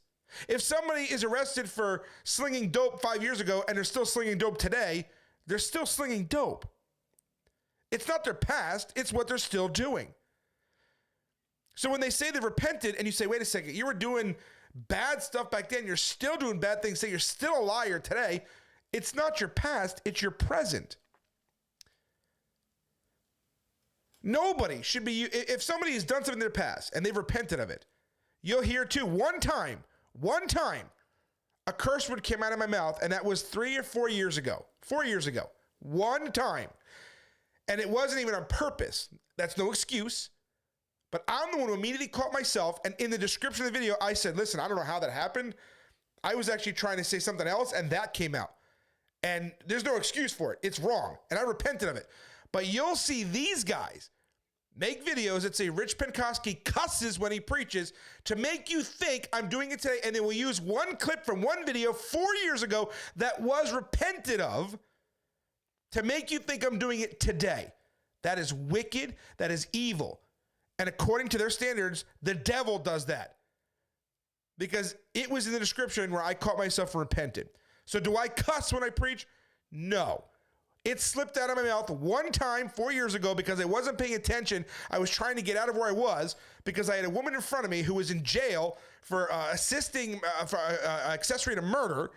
I had two bullhorns literally this close to my ears blasting, and I could barely hear I couldn't even think straight. Again, it's no excuse because it did slip out. But I caught myself and I repented of it. So when anybody tries to use that clip, it's from 4 years ago and it was something that was repented of. Do you think they care? No. So when somebody accuses me of cussing and tries to make you think that I cuss when I preach, they're liars. They are flat out liars. Because you only see that one clip from several years ago, which they pass around as if it's happening today. I do not cuss when I preach, regardless of what they want you to think. They're liars. They're deceptive and manipulative. Do I persecute people because I defend myself? Of course not. Do I lie when I say things? Have I ever accused JT being homosexual? Here's what I said, and let's put it in context. If I use their standards that they apply to everybody else, then I would have to conclude that, yes, he's a homosexual. Judge as you will be judged. When you get recognized at events, people know your name as being on Grindr. When you get recognized by homosexuals who say, hey, do you know who this guy is? Not once, not twice, 3 times. And the excuse, well, they do this. It's never been done to me. It's never been done to Ruben. It's never been done to the main guys that the LGBT all knows. So why would they do it to a guy that nobody knows? It doesn't make any sense. And why would they come out to me and say that? Because they know I'm not going to go looking on Grindr for it. Do you have any idea the stuff that's on there? We had somebody once that did go to look, see if we could find it. They said they lasted about a minute, and they were like, nope, can't do it, not worth it, done.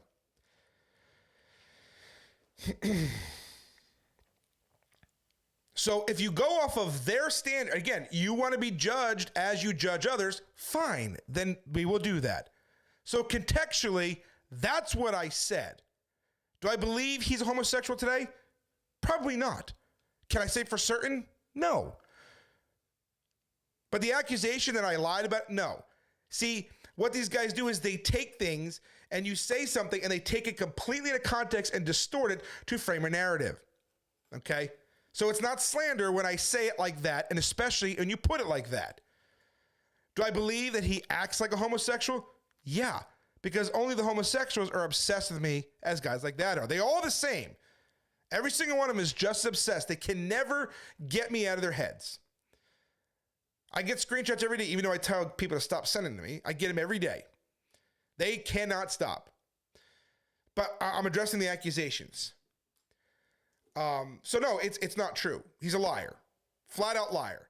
Now again, he'll say, oh, hear this, but again, he cuts off certain parts. Like when they pass the video around where they try to say it looked like I said, I love something inappropriate.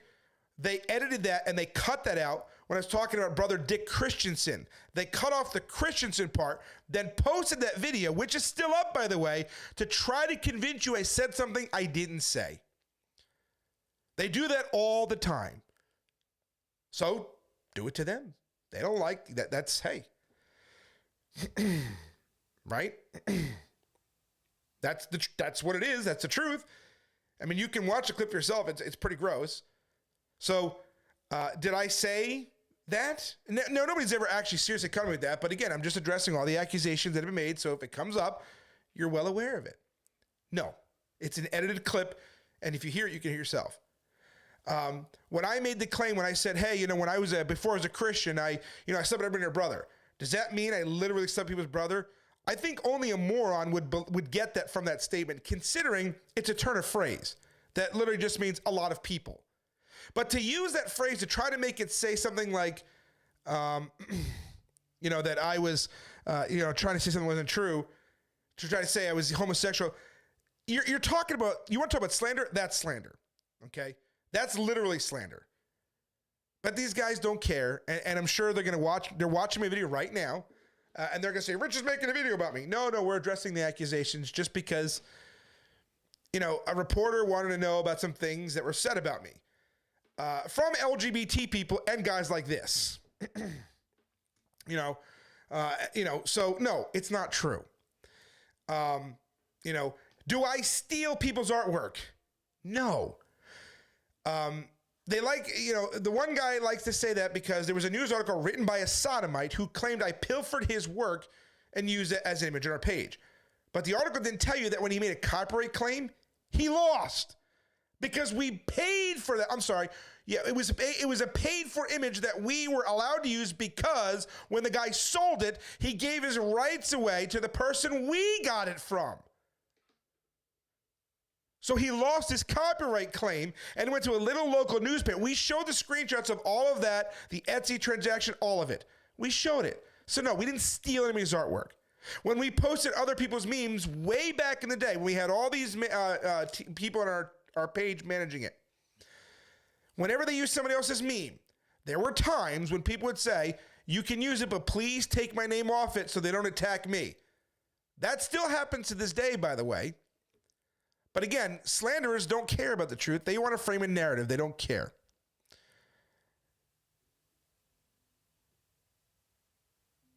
So no, we don't steal anybody's artwork. Like I said, there are times when people ask us to, and there are times when they give permission to use it, and we slap our logo on there with theirs on there also, because we were given permission. Okay? Now again, has there been times where, for instance, there was a meme we were getting or somebody made for me and I'd post it? Yes. What somebody else's, maybe, I don't know. But if somebody sent me a meme, I posted it, or one of my admins posted it. But you see, these slanderers, they never bother to do the actual legwork required. They just see something that makes you look bad, and they want to post and say, aha, I got something, I'll make a video, bam, there it is. So the answer to the question is no. Did I call Quincy a coon? I did not. Even Quincy laughed at that and thought it was the most retarded thing ever that somebody would actually try to say that. Which is funny because that slander email messaged Quincy and said, hey, you got a minute to talk? And sent him a clip of the video. Quincy showed me the message and said, hey, your boy's messaging me. And laughed and said he's trying to say, he goes, you forget I was watching the video that night. You were just talking fast. So it doesn't work, but it doesn't stop them. So no, I didn't call Quincy that. Did I say that I hope somebody gets a car accident and dies? Yeah, I did say that. But funny because the guy that slammed me for it was right next to me when I said it and laughed when I said it. Because the guy was pelting frozen eggs at us and hit Eric Painter in the ankle, and it got hit and it bruised his ankle pretty good. Should I have said it? Probably not. If he did get a car accident and die, would I be upset about it? Probably not. Let's just be honest. But the guy that's, RichPenkoski says this, he was there next to me and he laughed. But you won't hear that part of it. Did I tell a Christian woman that she should be raped by sodomites? I did not. First of all, there's no evidence that the woman in question was even a Christian to begin with. That clip that they share is out of context. A woman came on here and she was defending drag queens and sodomites. And I said, if you want to be with the sodomites, then bend over and let them sodomize you. That was not saying go out there and I hope they rape you. Okay, it's a clip they took out of context to try to make it say something I didn't. So no, I never said that. That's a out of context clip, which is why you notice when people watch that exchange on the old channel there, we had 1,000 people that saw it. Nobody walked away thinking that. Only he did, which speaks volumes about his mind. Have I done anything horrible to Eric Love? No, I did not. I have done nothing to that guy. Nothing. The only thing I did was I got a restraining order against him because he was cyber stalking and harassing me my wife, and my children. And he says he proved he didn't know. He did.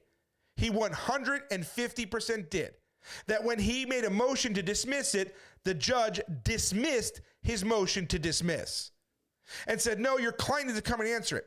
That same day, we did get awarded a restraining order against one of the followers or commenters on his channel who said they were going to come to my school and wait for me and my wife and cause physical harm to us.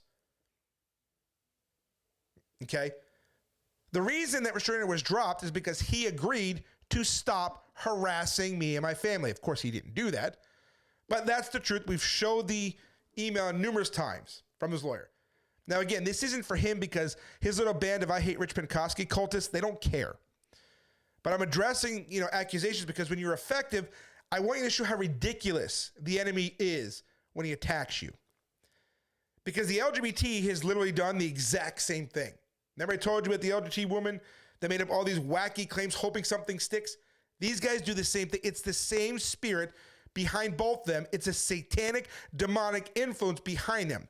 Because only some satanic devil would try to literally edit clips like that, take things out, and try to make it look like something you should say. Have I made clips about them? Yep. Like when I have the clip of Eric Love saying he loves the penis, did he say it? Yep. Was he reading from a computer screen? Yeah. Did I claim that he wasn't? No, I just said that he said it. Because he did say those words. He actually did say those words out of his mouth. He was reading, and I put there, he's reading pornography because that's essentially what it was. Of course, he likes to say, well, RichPenkoski wrote that. And his only evidence is because of a typo that was on there, which he knows that I didn't have the page. He knows I know who did. But no. I shared a clip of JT Olsen weaving a knife like this. And everybody that saw it, because I didn't even catch it first, others did. Did I paste that clip? And I said, yeah, no context necessary. Because judges, you'll be judged, right? And of course, they're going to use what I'm saying here, probably make a clip, because that's what devils do. But again, I just want you to see. The accusations are insane because, again, I wasn't even thinking about doing this, but when the news reporter said to me, hey, dude, this guy here. So the Slowly Boiled Frog blog had said things like, as a Christian, I'm not, he actually would write things like, he doesn't have a business license, so therefore he can't be a church. Well, what the Slowly Boiled Frog homosexual fails to realize is churches don't need a business license in this country. That is actually the separation of church and state. The state has no business in the affairs of the church. Slowly Boiled Frog like to say things like, I perjured myself because of like the lawsuit in West Virginia we filed to try to stop same-sex marriage. I did live in West Virginia. So he doesn't know. It just made, like, I don't even know why he would say that. I literally was living in West Virginia at the time. So things like that are what people were saying, hey, RichPenkoski is whatever.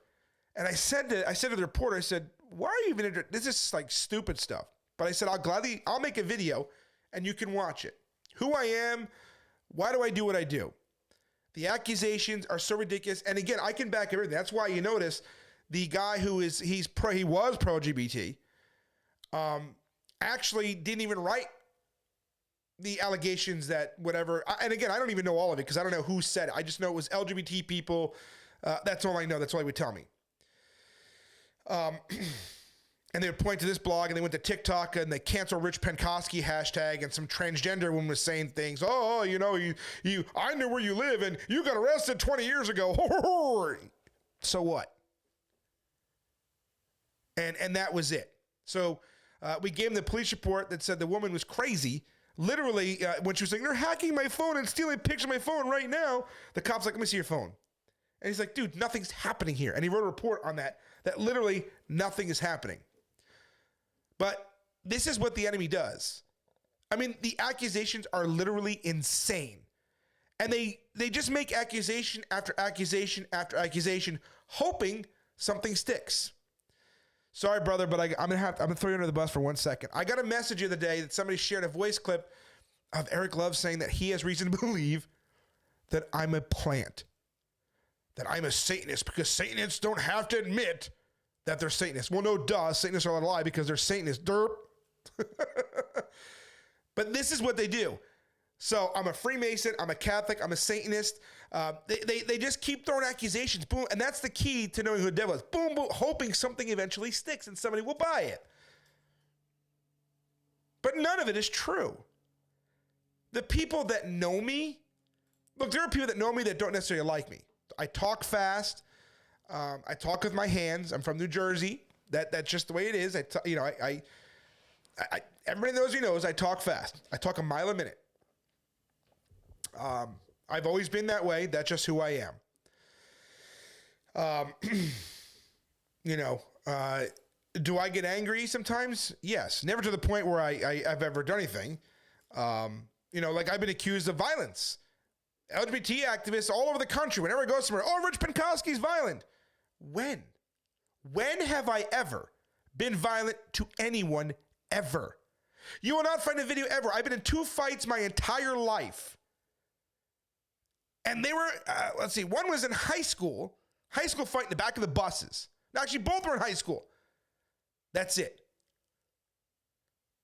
Was I arrested for harassment in Tennessee? Yeah. Sherman Keller went to the police and he wouldn't do it. So he went to his friend who's a magistrate who issued an arrest warrant. It was dismissed. And not because of a plea deal like JT wants it. It's another lie that he tells. There's no plea deal. Billy even said if anybody says that, Billy's the lead criminal investigator for Wilson County and I think Putnam or Jackson County. I can't remember, one of the two. And he told Tim Brown and Eric Painter, if anybody says he took a plea deal, they're lying and you need to correct them. The warrant was signed by Sherman Kello, not the police, not a detective, by Sherman. He was the one. He was the one that was pressing charges because he didn't like that out as adultery. So there was no police involvement. There was no detective on my case. So when Mr. JT says that he talked to the detective on my case and confirmed that that's a lie. There was never a detective. It's a flat out lie. And if you don't believe me, I happened to call Billy when I was in Florida with Dave Grisham in the car, Ryan and his wife in the car, and Ruben in the car, and Pastor Vic in the car. And Billy even said, I haven't talked to him in months. And he goes, I'm certainly not going to talk to him now. Never told him anything about me lying with a plea. Never said that. It's a flat out lie. So did I take a plea deal to dismiss the case in Tennessee? No. Here's what happened. I went to court, and my plan was to go up there and blast Sherman for being a wicked adulterer after I did online and for trying to, try to take away my right to free speech because he got caught in adultery and blah, blah, blah. That was my plan. I went there, and that was the plan. Eric came with me. JT came with me. Tim Brown was there to observe. He sat in the front there because he wanted to get the truth. So I go up first, and he asked me, hey, will you do me a favor? I said, what's that? He says, well, you shouldn't have been arrested for this. Now, again, JT's in the back, didn't hear any of this. He could say he didn't lie. Tim Brown would verify all this because he was sitting in front. He says, you should have never been arrested for this. I said, but what we're afraid of is that dismissing it today, he's going to do it again. And we don't want him to, because I'm not the only one he's done this to, by the way. So he said, would you do me a favor? Or he said, would you do the DA? The DA asked the assistant DA if I would do them a favor. I said, what's that? He said, would you postpone this for 6 months? This way, we can say we've observed it. Nothing happened, so he cannot do this again. And I said, and I told him, I said, it sounds like you're sticking up for him and trying to cover him. He says, no, we're not. He said, I'm asking you if you'll do me this favor so we can monitor the situation to make sure that he can't do this again. And I said, well, listen, I live in Oklahoma now. I don't want to come back to, I don't want to do this again. He goes, listen, you don't have to come back here. You don't have to come back here. It'll be done and that's it. But will you do us that favor? And I said, I really don't want to. He goes, because if you go today, I'm telling you right now, if you go up there and you're going to go on his soapbox and you're going to talk about adultery, the judge isn't going to happen. He's going to put you in jail for contempt. We're not here for that. Okay, I'm warning you right now. If that's your plan, it's not going to happen. The judge doesn't care about any of that. We're not here for that. We're here because of this complaint here. That's it. So if you do it, I'm warning you, you're going to go to jail. So you see, what happened was, and I said, well, whatever. I said, you're asking me a favor. And my get from what I was told was they were looking for, because what I was told was they have a problem with the magistrate system there. They don't know what they're doing, and they wanted to clean it up. And they were hoping by this that I would do something so they can get an excuse to clean it up. That's what I was told. Whether it's true or not, I don't know.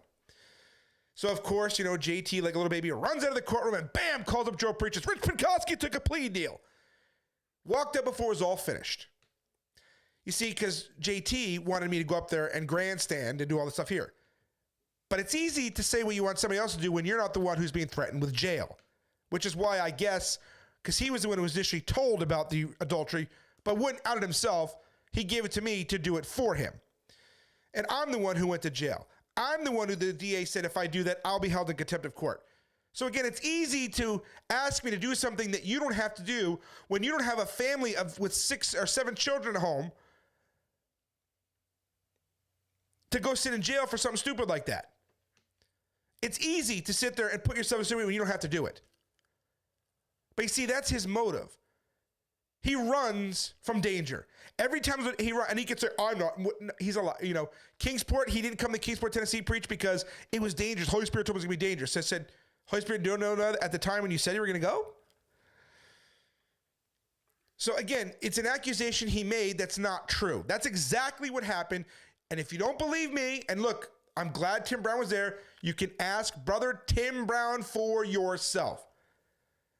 I don't talk to Tim Brown a whole lot. I have a cordial relationship with Tim. I can't say we're friends because I don't really talk to him that much. But after it was over, we were outside, and Billy was outside waiting. I shook his hand. It was me, him, and Eric Painter. And he said, this is something that we want to do to make sure Sherman can't do it again. Monitor it, because, again, he's going before the grand jury. He all this other stuff here. I said, oh, wow. So he said, if anybody, because we knew what was going to happen, and he flat out said, if anybody says there's a plea deal, they are lying. They are lying. Ask Tim Brown. He was there. Okay? So the accusation is I took a plea deal, and then, of course, the accusation, that's speculative at best. Because you have no proof of it other than the fact that I wasn't convicted, and because I wasn't convicted, it must have been a plea deal. You've been arrested 800 times. No. I've been arrested, including that thing with Sherman, 4 times my whole life. One time was that time in Florida, which was dismissed. Another time was my ex-wife signed my name to a bad check, and because it was my name, I got arrested for it. All I did was pay it, and it was dismissed. Fine. At the time I was married to her. I'm not going to throw my wife under the bus. The homo thing, which was dismissed, and that time with Sherman was dismissed. No plea deals. And again, I'm just putting it out there because, again, people like to accuse. And for me, I have a lot of people that follow me online. And I truly believe that as somebody who does videos online, we should be open and honest about who we are. Everything. Put it all out there so that you guys can know who it is you're following. And you're right, there's lots of drama. There always seems to be drama within Christian circles. And some people think I shouldn't have to do this. And you're right, maybe I shouldn't. But I'm doing this more because, like I said, when reporters are getting these things, it's the same things over and over again. I figured I'd put in a video and say, just watch the video. Because the one guy's like, this is going to be a long interview. So I'm doing this more or less. So it's out there and I have a link and I can show them and say, here it is. Go look at it and watch it for yourself. Because they wanted to know why I do what I do. You get accusations from people because you're effective, because you're standing against a satanic agenda and Satan wants you to stop. So you get accusations. Do we have to address everyone? No. But some of them are pretty entertaining, okay? Some accusations, like I said, the one where my wife doesn't exist or hologram, that was pretty funny because of its insanity. The one where it said I had warrants for my arrest all over the country, which was funny about that was because when I got cited in Alabama and the cop gave me the ticket, they ran my information and there was no warrant. When the cop ran my info in Tennessee at the Christmas thing, there was no warrant. So literally, it's just insane. So, LGBT groups are always looking to say something. Is it true that I'm on Southern Pride Law Center's hate list? Yes. As an anti-LGBT hate group? Yes. Am I honored by that? Absolutely, I am. I am absolutely on their hate list as an anti-hate group. Why am I on that list? Glad you asked. Remember I told you how Lafayette, Louisiana, a group was sending me death threats, and they showed it in the news there? That same group lobbied to put me on the list. It was P-Flag. And they got me on that list because I shut down their drag queen story hour. So is it an honor to be on their list as a hate group? Yes, because look who calls me a hate group. A liberal shill group who hates God, hates the Bible, hates conservatives, hates anything to do with morality, truth, and God.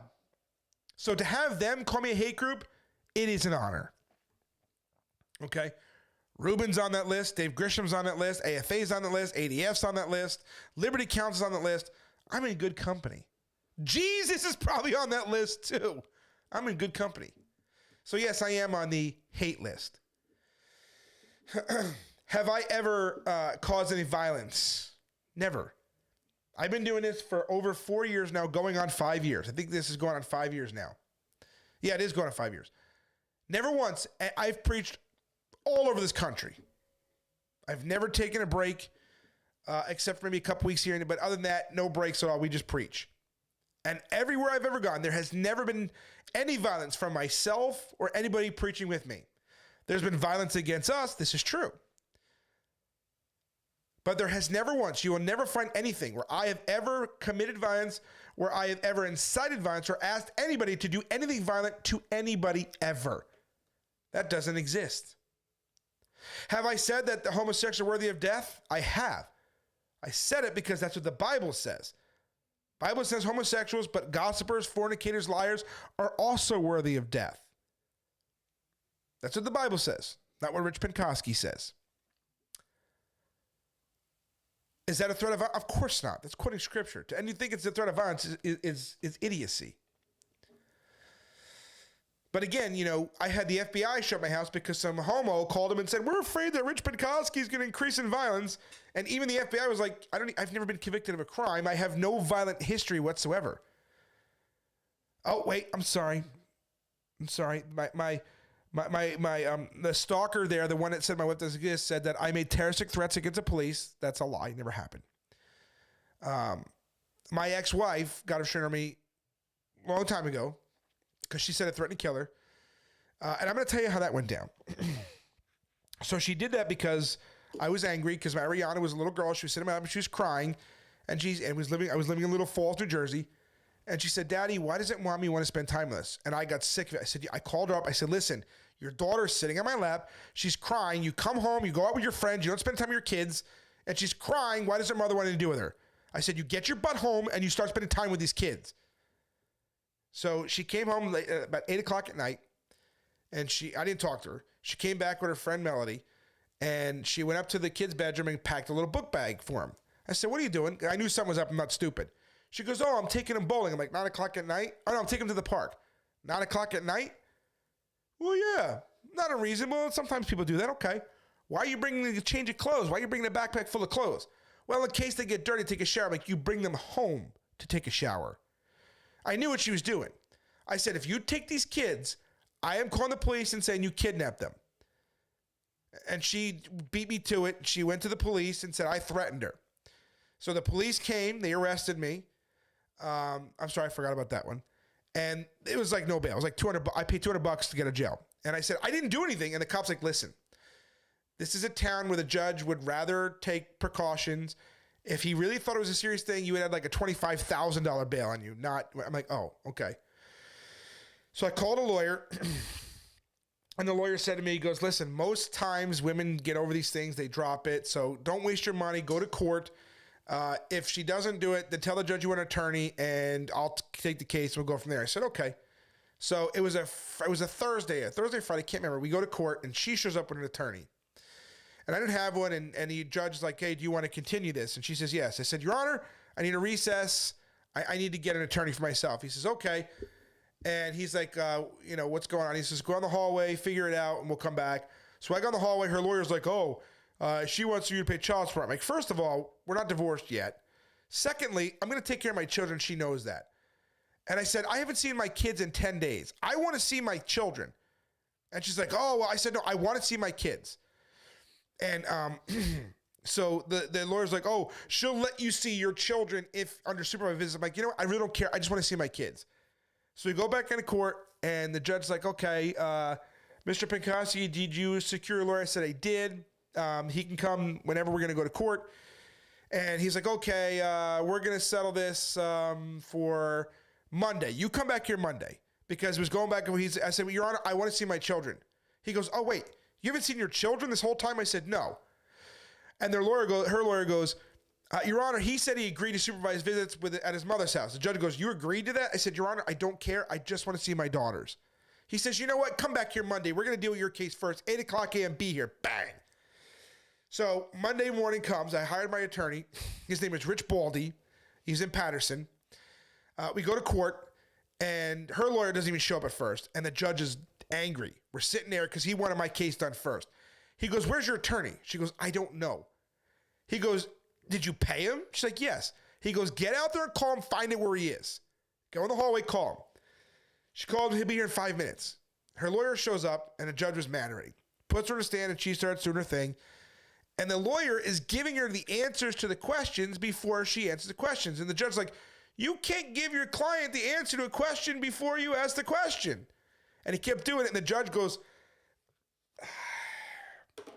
Mr. So-and-so, what do I have to do to get you to stop? Anyway, she sat up there for like 2 hours, and she said, oh, he threatened to kill me. And the judge's like, when did he do this? And she's like, well, he didn't directly threaten it, but he's really smart. And then the other people in the court started laughing. And, again, my life has been pretty hectic with a lot of this stuff. This is what happens, by the way, when you marry somebody you shouldn't marry. When you know you shouldn't marry him, listen to that voice inside of you that tells you don't do this. Because I heard that voice and I ignored it. But anyway, so I go up, it's my turn.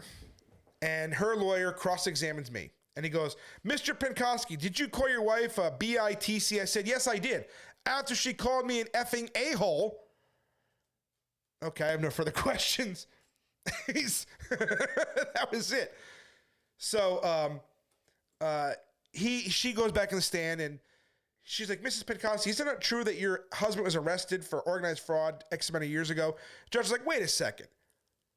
My lawyer goes, object, Your Honor. Is there a conviction? The judge goes, is there a conviction? He goes, well, no. He goes, then why are you bringing that up? And he goes, and secondly, my lawyer goes, but she was arrested for it too. And the judge goes, oh. And he goes, but this has nothing to do with the restraining anyway. Was there any act of violence accused in that? He goes, no. He goes, then this is irrelevant and has no bearing on this case whatsoever. So my lawyer starts asking her questions next. And my lawyer goes to her and goes, Mrs. Penkoski, you said that your husband claimed that you were going to take his kids from him and not let him see him, correct? And she goes, yes, he said that, but he knows I would never do that. Okay, Mrs. Penkoski. You've had this restraining order now for going on 10. Now it's, 10 days before you saw his kids over the weekend. And are the children named in the restraining order? No. Did you make any attempts to let him see his children during that 10 days? No. So he was right. You took his kids from him. So he had reason to believe that you would because you did do it. And it was in that moment I said, and that's why lawyers get paid. So she comes down at the stand, and that's it. The judge goes, I've made my decision. And I'm telling you exactly what happened. And I can get a transcript if you like. If you want to see it for yourself, it's fine. So the judge goes, Mrs. Penkoski, before I give my decision, I want to read the definition of what a terroristic threat is. And he opens up this book, big book. And he goes, a definition of terroristic threat is somebody who makes a threat of violence and means it and has the means to carry it out or execute it and plans on it. And he goes, Mrs. Penkoski, this man is 37 years old at the time. And he goes, he has no history of violence ever. Mrs. Penkoski, this is not TV. Nobody just goes from nothing to killing somebody overnight. That's TV. Real life, there are signs, there are indications, there's some violence here and there. There's something that would indicate. This man has zero, even accusations of violence. And you expect me to believe that a man who's 30 some odd years old, when his whole life without even being so much as convinced or accused of an act of violence, now all of a sudden he wants to kill you? Mrs. Penkoski, this is not TV, this is reality. And he goes, Mrs. Penkoski, I believe you're a liar and a manipulator, and I believe you're trying to use the court system here to try to one-up your husband in a divorce case. If that's where you're heading, I don't know. But Mrs. Penkoski, I'm going to tell you this. The courts don't find it very funny Those laws are set up for women that need protection, and you're abusing that. And I can tell you right now, the divorce courts see through this garbage, and you know what? They're not going to buy it. So he goes, case dismissed. Mr. Penkoski, will you do me a favor? Let her walk out first so she doesn't claim you're trying to follow her or do anything again. Bam, and that was it. That was that. That was it. And no, I was not living a Christian life when I was married to her at all. I was backslidden, and I deserved every bit of thing I had because I married somebody I shouldn't have. I was not living right, and anything bad happened to me is my own fault because I was not living right. But that's it. So any accusations are just false. If you want to know anything about me, ask away. Somebody asks, Rich, what do you do for work? I am not telling you what I do because it's, first of all, none of your business. Secondly, every time somebody finds out what I do to earn money, they try to get it canceled, and they're successful. I had eBay for 13 years. I would sell cell phones. I would sell whatever. Flip cell phones. My eBay account was taken when somebody found out. They reported me as being anti-LGBT, and eBay took my account and said I was a danger to their community because of my anti-LGBT stance. 13 years, 100% positive feedback. Not one negative. Gone. I lost that source of income. My Amazon sellers account, same thing happened. Gone. My PayPal account years ago, shut down. Gone. So when people find out what I do to make money, they try to get me canceled. Matter of fact, we flipped and sell some phones after I try them out for a little bit on Facebook Marketplace. And I had people try to say that I'm selling them because I'm trying to hide evidence of my crimes against LGBT people. So I'm selling the electronic devices because apparently that's, whatever. That's how crazy these people are. So what I do to make money on my own for my own family is none of your business. And I'm not saying to be a jerk. I'm just saying it is nobody's business. If you think that I make enough money to doing this to take care of my family, you're a lunatic. Street preachers don't make a lot of money. Do I get donations? Yes. Do I get donations to travel? Yeah. And anybody who says otherwise is a lying fool because we film everything. Everywhere we go, everywhere we preach, we film it. So when we say, hey, we're going here, we do go there. When we say, hey, we need money for a trip here at Airbnb, it's because we're going there. But I get maybe a few $100 a month in donations. Sometimes I get more depending where we go, and sometimes people get, but other than that, no. What I do to pay my bills for my family is nobody's business. And just because I don't tell you doesn't mean, obviously you have to have somebody coming in. I wouldn't be able to afford what we do. We used to board horses. We did all kinds of stuff. We used to breed and sell chickens. What else did she sell? Mandy was selling bunches of stuff. We would, get stuff and flip it, So it's nobody's business, okay? Because I'm not going to risk, because these guys out here literally want to hurt me and my family. When I tell you they want to hurt me and my family, this isn't a matter of just, Rich Penkoski is a false teacher. I don't like Rich Penkoski. These people are out for blood. They want to literally hurt me. They will stop at nothing to... Eric Love has put my address out there and asked the LGBT to come find me to bring me a gift. He actually called for my death. That's not exaggeration. It's not hyperbole. He actually did that and said, if you're looking for Rich Penkoski, here's his address. And he always liked to say, I know where you live, because he wants people to harm me and my family. That's not an exaggeration. That's what he wants.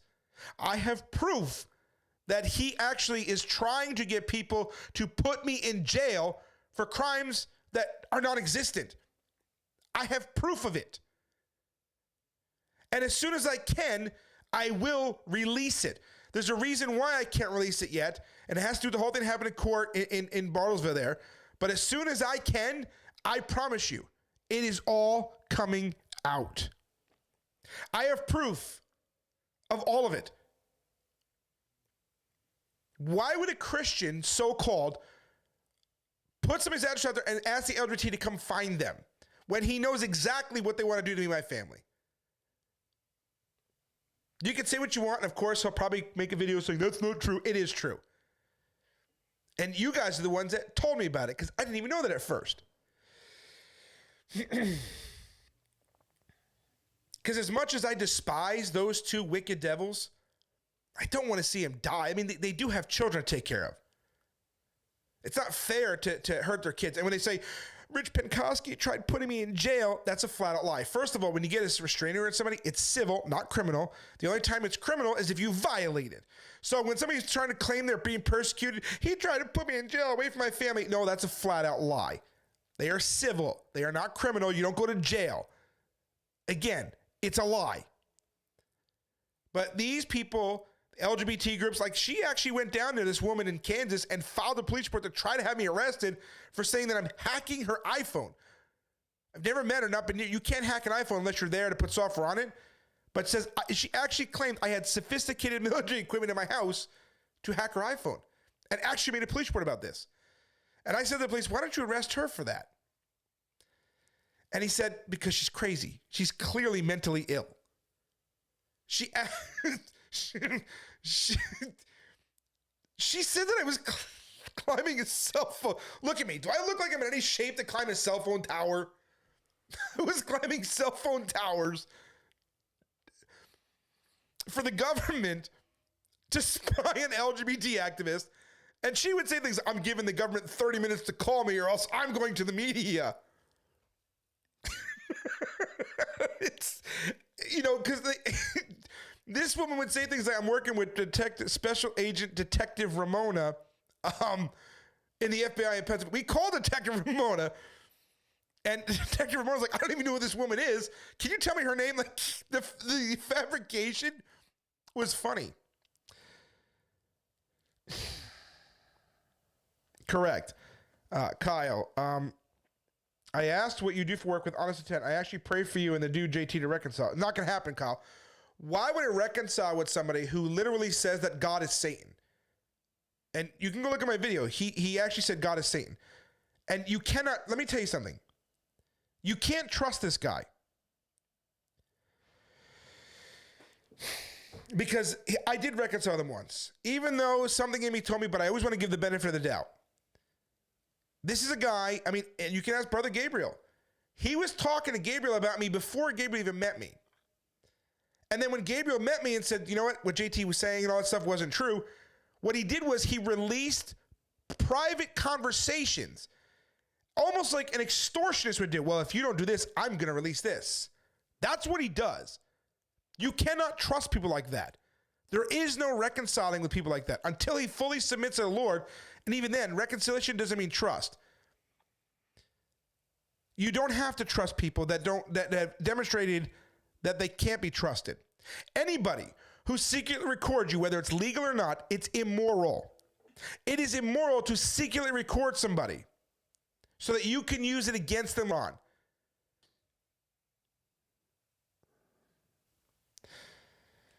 All right, my internet for some reason.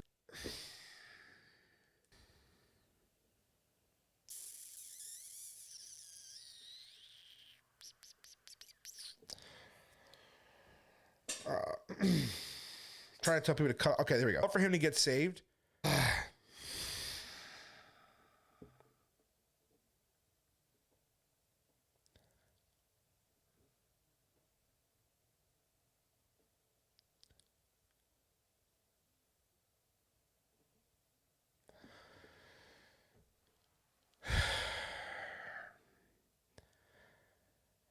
All right.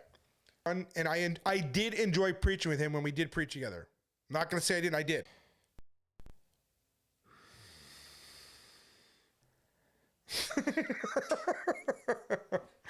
Climbing those towers cut out the Wi-Fi, that's right. But no, what I was saying was I enjoyed preaching with him. We had a good time, and it's a shame. Because if he humbled himself, instead of trying to be king street preacher,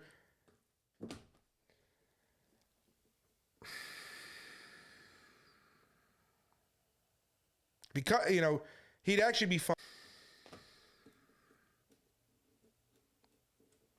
He would be good to work with. It's unfortunate, but it is what it is. But again, you can't trust the guy. Gabriel, you know firsthand, you cannot trust him. Because everything you say, he will use it later on if you ever do anything that makes him mad because he thinks he's God. So when you understand the devil's accuser, again, this is not entertaining them. This is not for them.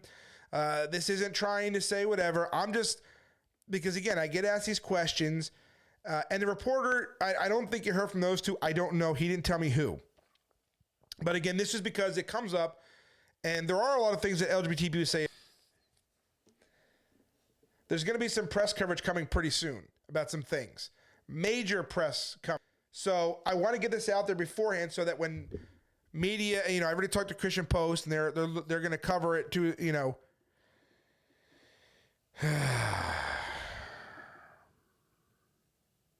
And I'd rather just get it out there one time instead of having to keep going over and over and over again.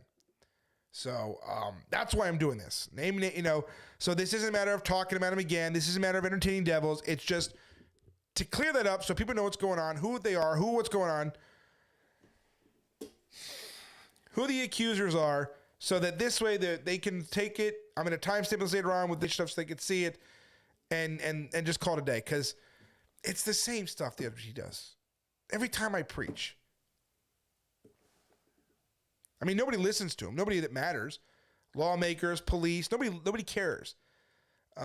Except for online stuff. So this is more or less for that. So when they try to say, he said he's not going to talk about some more, this isn't talking about them. This is just...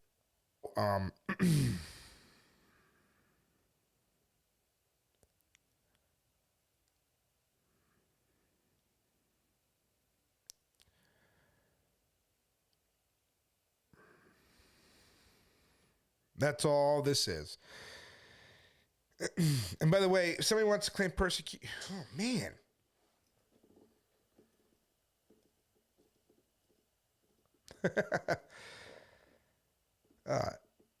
Persecution is when people defend themselves against slander. That's not persecution. That's literally defending oneself. So anyway, that said, you guys, that's all I got. Accusations, just remember, when you're a Christian, people are going to accuse you. The devil's going to accuse you. When you're effective, you're going to get accused of things because the devil doesn't want you to do it. It doesn't usually work. You keep pressing in. You keep enduring. Do you really think that God would use a schmuck like me to testify in House committees, not once, twice, and I'll be doing it 2 more times here in Oklahoma? Do you think God would have a guy like me with no experience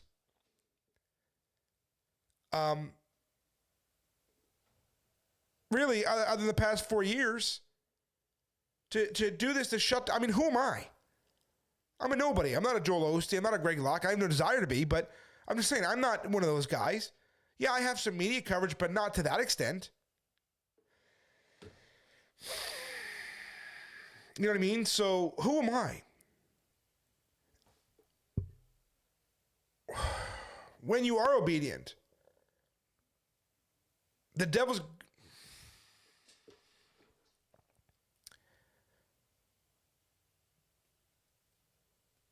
When you are obedient, the devil's going to attack. All this nonsense about, health, wealth, prosperity, bull. The devil's going to attack. He's going to do whatever he can to stop you. He's going to do whatever he can to discourage you. He's going to do everything he possibly can to hurt you and your family, because he comes to kill, steal, and destroy. That's all the devil wants. So when you see people trying to kill, steal, and destroy, I genuinely don't. Hell is horrible. I don't want anybody to go there. It's horrible. Especially not for stupid things we do in this.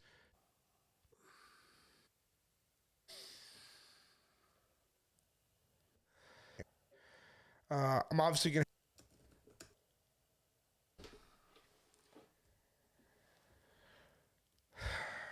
It's not going to get any better. So, anyway, so Thursday night we'll be back. Hopefully be better. And, we'll talk about wheats and tares.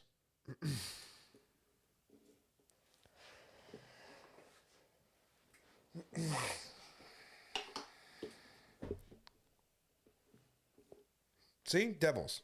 You know who that is. Those fake accounts. Just ban them.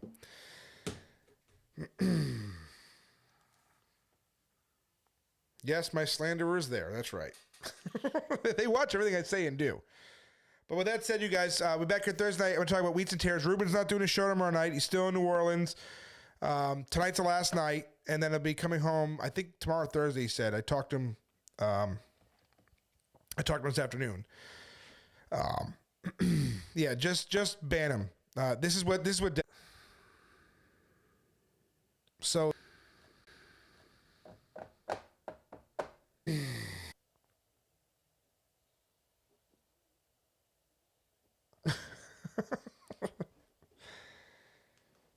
For media people, in case they have questions. If you guys want prayer above my head, if you...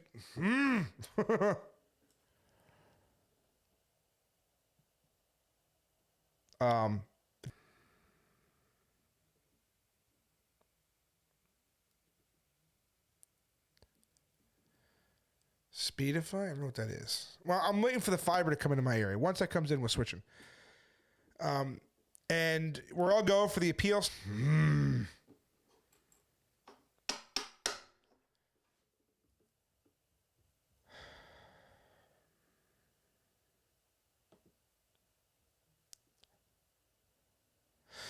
And that's all we need left to finish. And that'll cover all the fees and the lawyer's fees and everything for the appeal. Just another $1,500 and we're covered. And if you did get something out of this, or if you have any questions, give a subscription, give a like, and share.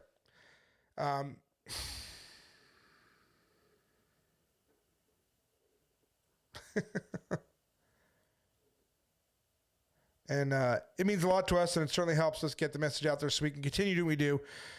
You see, we testify. You see, we're doing what we're doing here. We're about to take on a free speech case again, a big one. So keep us in prayer.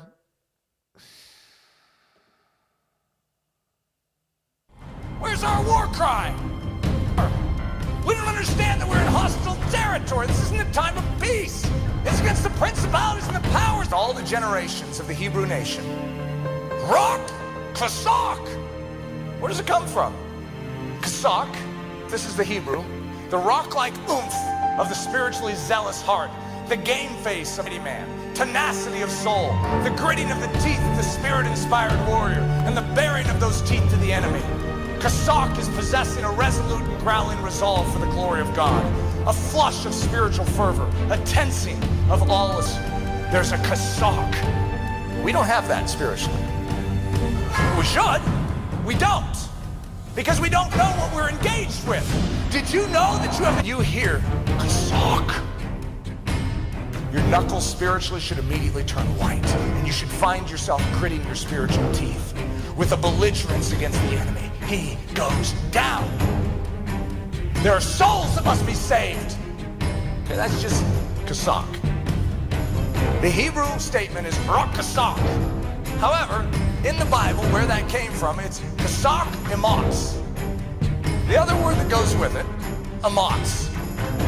It's heavenly audacity. It's rushing headlong into the most hazardous and impossible battles without pausing to consider the impossibilities. Who had ematz in the Bible? David against Goliath? That's some serious ematz. Okay, he's rushing headlong against the Goliath. It's like, David, we might want to think about this a little. No, I'm not weighing the impossibilities. This is for my God. It's a confidence in victory even before the field is taken. It's lambs moving with liquid ferocity straight into the lion's lair. How about the three that overheard him in the cave of Adullam? He says, oh, for a cup of cool water from the well of Bethlehem. Those guys had a mop. We've been changed into the body of Christ. A mop's means swift-footed, all-believing, super-conquering, prevailing faith in the Lord of battles. What happens to the world if Christians once again get kasak and amatz? You know what the apostles had after Pentecost? Something came in to win. He came in to turn this world on its head.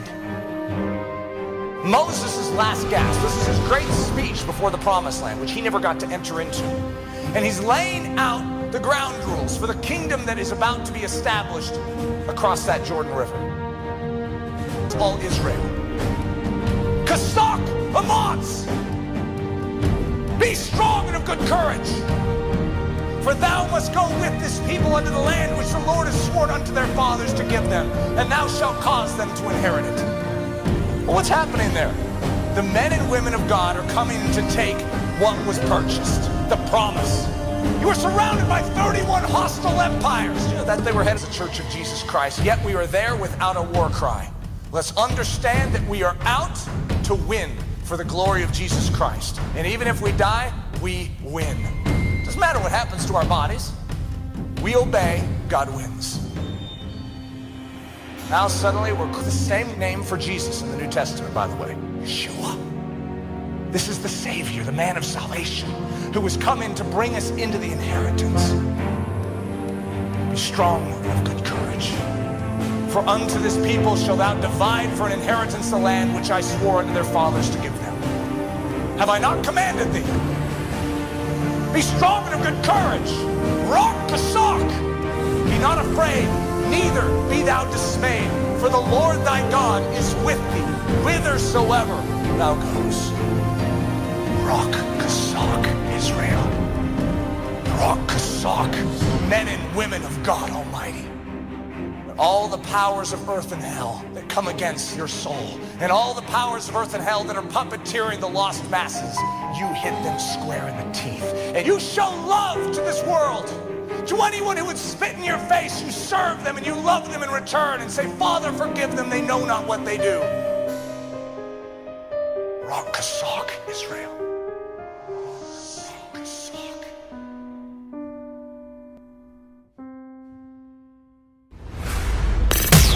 You've been listening to Warriors for Christ. Biblical, bold, truth, uncompromising. We take the Bible literally, teaching and preaching truth without any preconceived ideas. America's leading street ministry, with the goal to wake up the church and to fight back against the wickedness in the world. We hope you've gotten some useful and inspirational information from the show. Make sure to like, rate, and review. Till next time, we are Warriors for